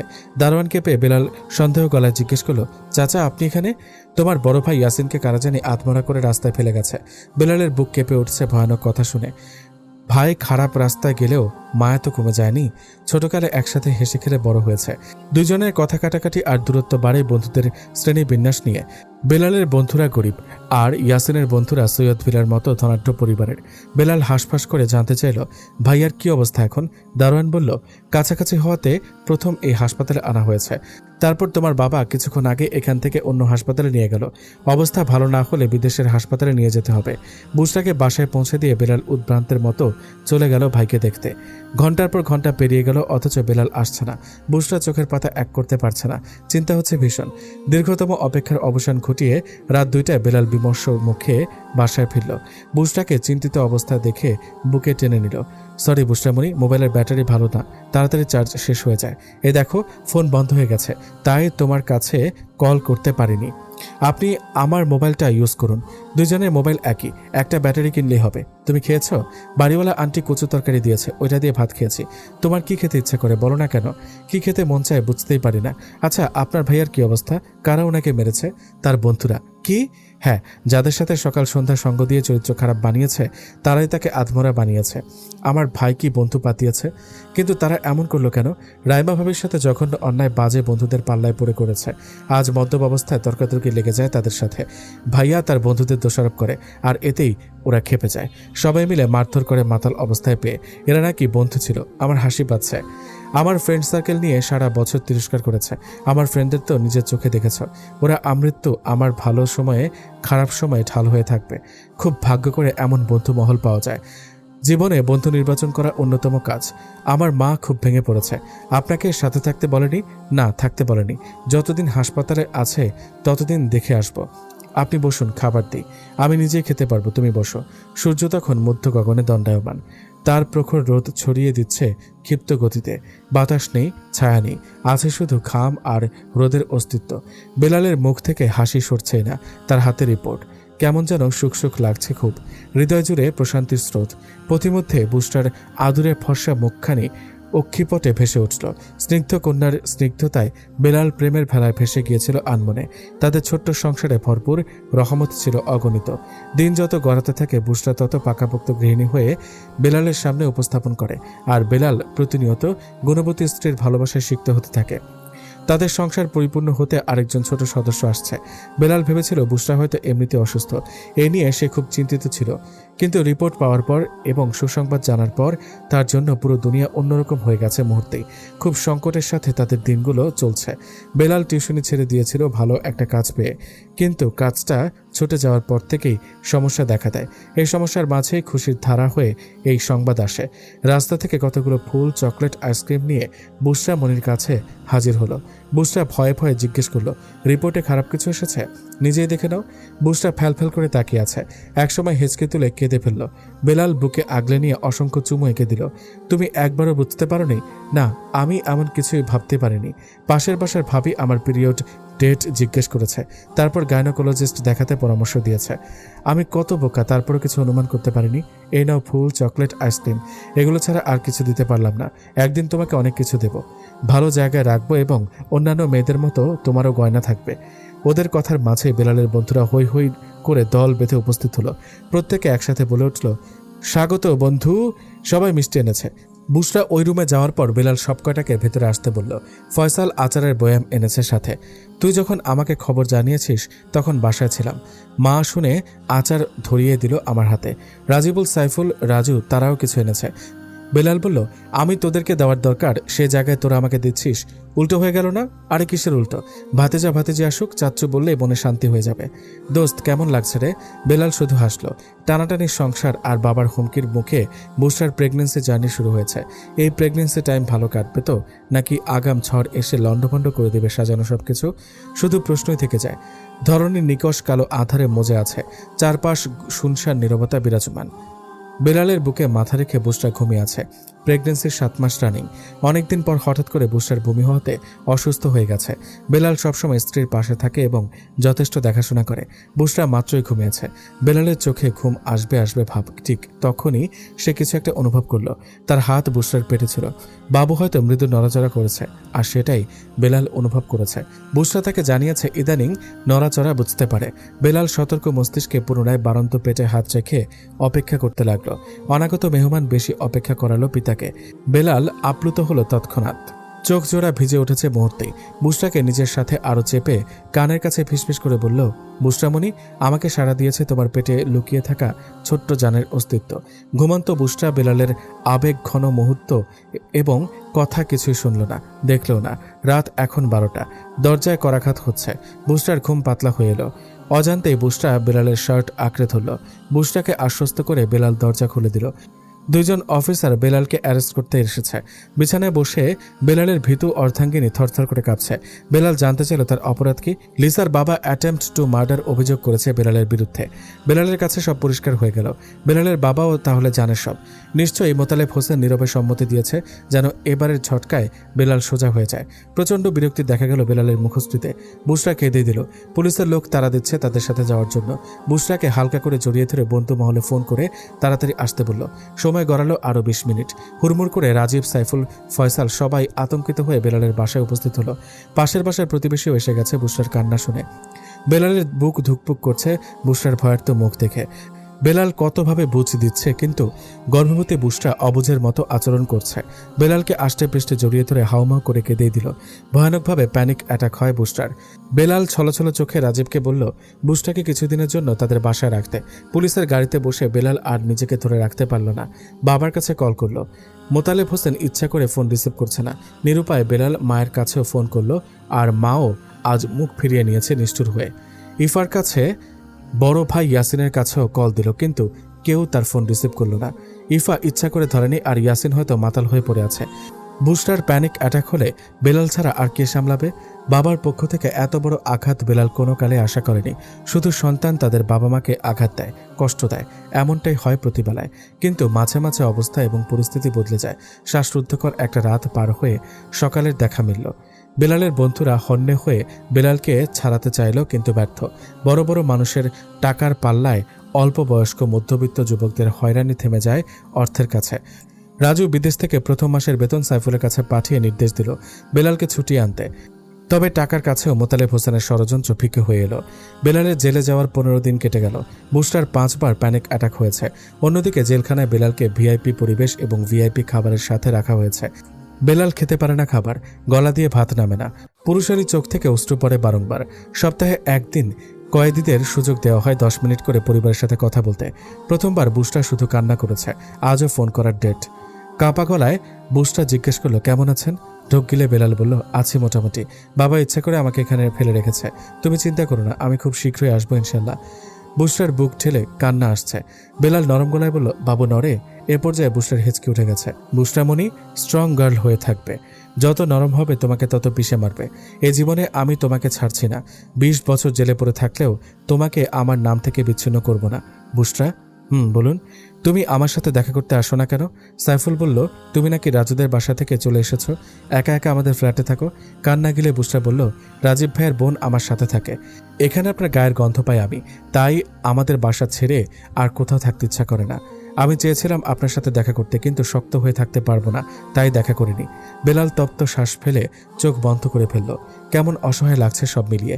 2 প্রান্ত থেকে 2 জন ভয়ানক দিনরাত পার করছে। এদিকে শাহনাজ খান আর ইফা বেলালের ফ্ল্যাটে এসেছে। বুশরার সামনে টাকার স্তূপ রেখে অফার করলো তার ছেলের জীবন থেকে বিদায় নিতে। তাচ্ছিল্য হেসে বুশরা বলল, সিনেমার কাহিনী এখানে করছেন কেন? সিনেমার কাহিনী আমি নই, তুমি করছো। আমাদের বাড়ির দারোয়ানের মেয়ে হলেও একটা কথা ছিল, কোনো যোগ্যতা আছে বেলালের স্ত্রী হওয়ার? শুধু স্ত্রী না, তার বাচ্চার মা হই আমি। স্বামী সন্তান কাউকে ছাড়ব না। আপনাদের টাকা পয়সার লোভ আমার নেই, তবে সুখে সংসার করার লোভ আছে অনেক। যেখানে আমার স্বামী আমার জন্য আদর্শ এবং শক্ত খুঁটি, সেখানে আপনার আদেশ কেন মানব? টাকার বস্তা অফার করে নিজেকে আমার মতো মেয়ের সামনে ছোট করবেন না।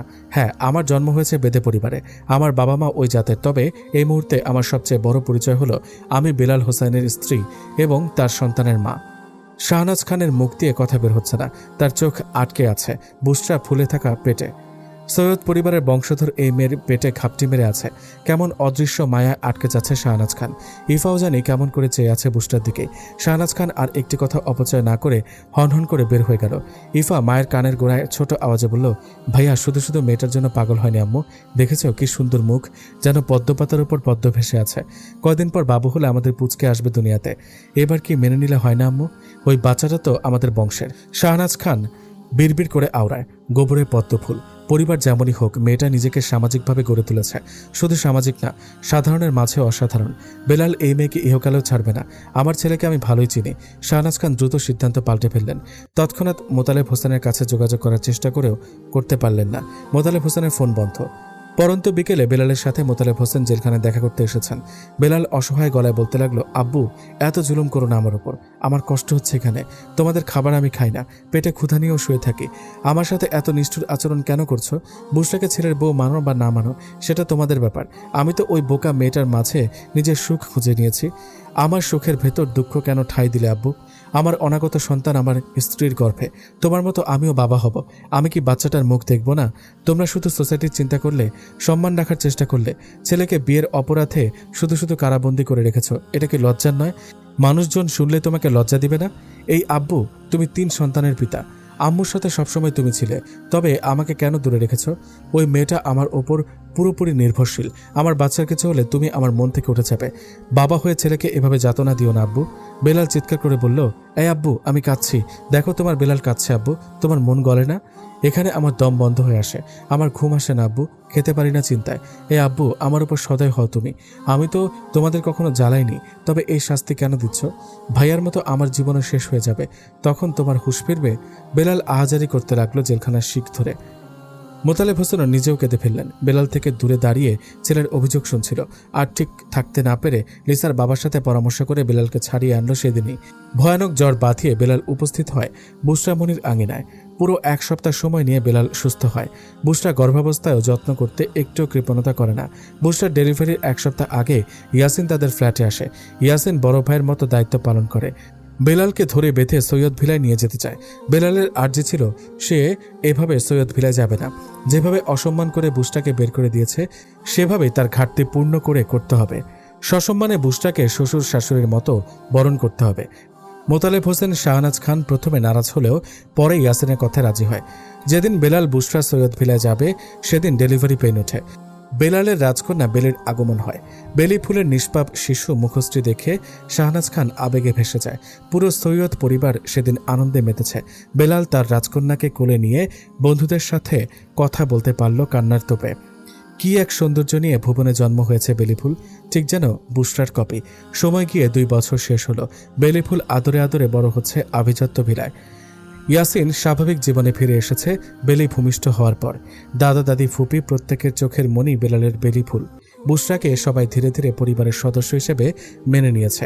পরিস্থিতি এখন এমন হয়েছে, মোতালেব হোসেন বুশরার রান্না ছাড়া খাবার খেতে পারে না। সার্ভেন্টরা সব রেডি করে দেয়, আর বুশরা শুধু দাঁড়িয়ে রান্না করে। বেলালের বন্ধু মহলের কেউ ব্যাচেলর নেই। একে একে সবাই বিয়ে করে সংসার পেতেছে। বেলিকে দেখতে বেলালের বন্ধুরা সৈয়দ ভিলায় যাতায়াত করে। শাহনাজ খান নিজের হাতে ছেলের বন্ধুদের সামনে নাস্তা পরিবেশন করে। সবকিছু কেমন হুট করে আকস্মিক পাল্টে গেল। বেলাল এখন নিজের বাবার কোম্পানির সিইও। রাজুকে ছাড়া সাইফুল, রাজীব, ফয়সাল তারা সবাই বেলালের কোম্পানিতে জব করে। দিন গিয়ে রাতে এসেছে। রাতের প্রথম প্রহর শেষ হওয়ার পথে। বেলাল তাড়াহুড়ো করে অফিস থেকে ফিরেই বুশরার হাত ধরে নিচে নেমে গেল। ইফার কোলে থেকে বেলি মুখ ফুলে আছে। মাঝে মাঝে বেলিকে বাড়িতে রেখে আধ ঘন্টা অথবা 40 মিনিটের জন্য শুধু বুসরাকে নিয়ে বের হয়। বেলি তখন দাদা দাদি, ফুপি আর না হয় ইয়াসিনের সাথে থাকে। পাকা বুড়িটা বাবার সাথে অভিমান করে মুখ ফিরিয়ে নিল। বেলাল হেসে ফেলল মেয়ের কাণ্ডে। তারপর ইফার কোল থেকে নিজের কোলে নিয়ে বের হয়ে গেল। ছাদের উপর দাঁড়িয়ে থাকা ইয়াসিন ছোট ভাইয়ের পরিপূর্ণ সংসার দেখে একটা দীর্ঘশ্বাস ফেলল। রাইমার জন্য মন পুড়ছে। বিয়ের পরপর তারাও এভাবে বের হতো হাত ধরে ধরে। বাজের সঙ্গের পাল্লায় পড়ে এলোমেলো হয়ে গেল জীবন। কাছের মানুষকে কষ্ট দিয়েছে এবং হারিয়ে ফেলেছে চিরতরে। রাতের শহরটা এখনো কোলাহল মুক্ত হয়নি। একটা নীরব জায়গায় থেমে বুসরাকে নিজের সামনে দাঁড় করিয়ে বেলাল বলতে লাগলো, এমন রাত তোমার সাথে অনেক কাটিয়েছি স্নিগ্ধময়ী। প্রতিটা দিন ছিল আমার জন্য চমৎকার। তুমি অনিন্দ সুন্দর মনের এক রমণী। তোমার স্নিগ্ধতা থেকে আমি বেলাল বের হতে পারবো না কখনো। তোমার হাত ধরে কত কঠিন সময় পার করেছি তার হদিস নেই। হুট করে তোমার সাথে বিয়ে হলো, হুট করে বাড়ি ছাড়া হলাম, হুট করে তোমার প্রেমে পড়ে গেলাম। একটা বেলি ফুল আসলো তোমার আমার মাঝে। বছর গড়িয়ে গেল, অথচ তোমার স্নিগ্ধ মুখখানি এখনো আমার চোখে সে আগের মতোই রয়ে গেল। ভাগ্য করে তোমাকে পেয়েছি আমি। এই শহরের বাতাসও জানে তোমার প্রতি আমার মুগ্ধতা। বেলি ঘুমিয়ে গেছে বাবার কাঁধে মাথা রেখে।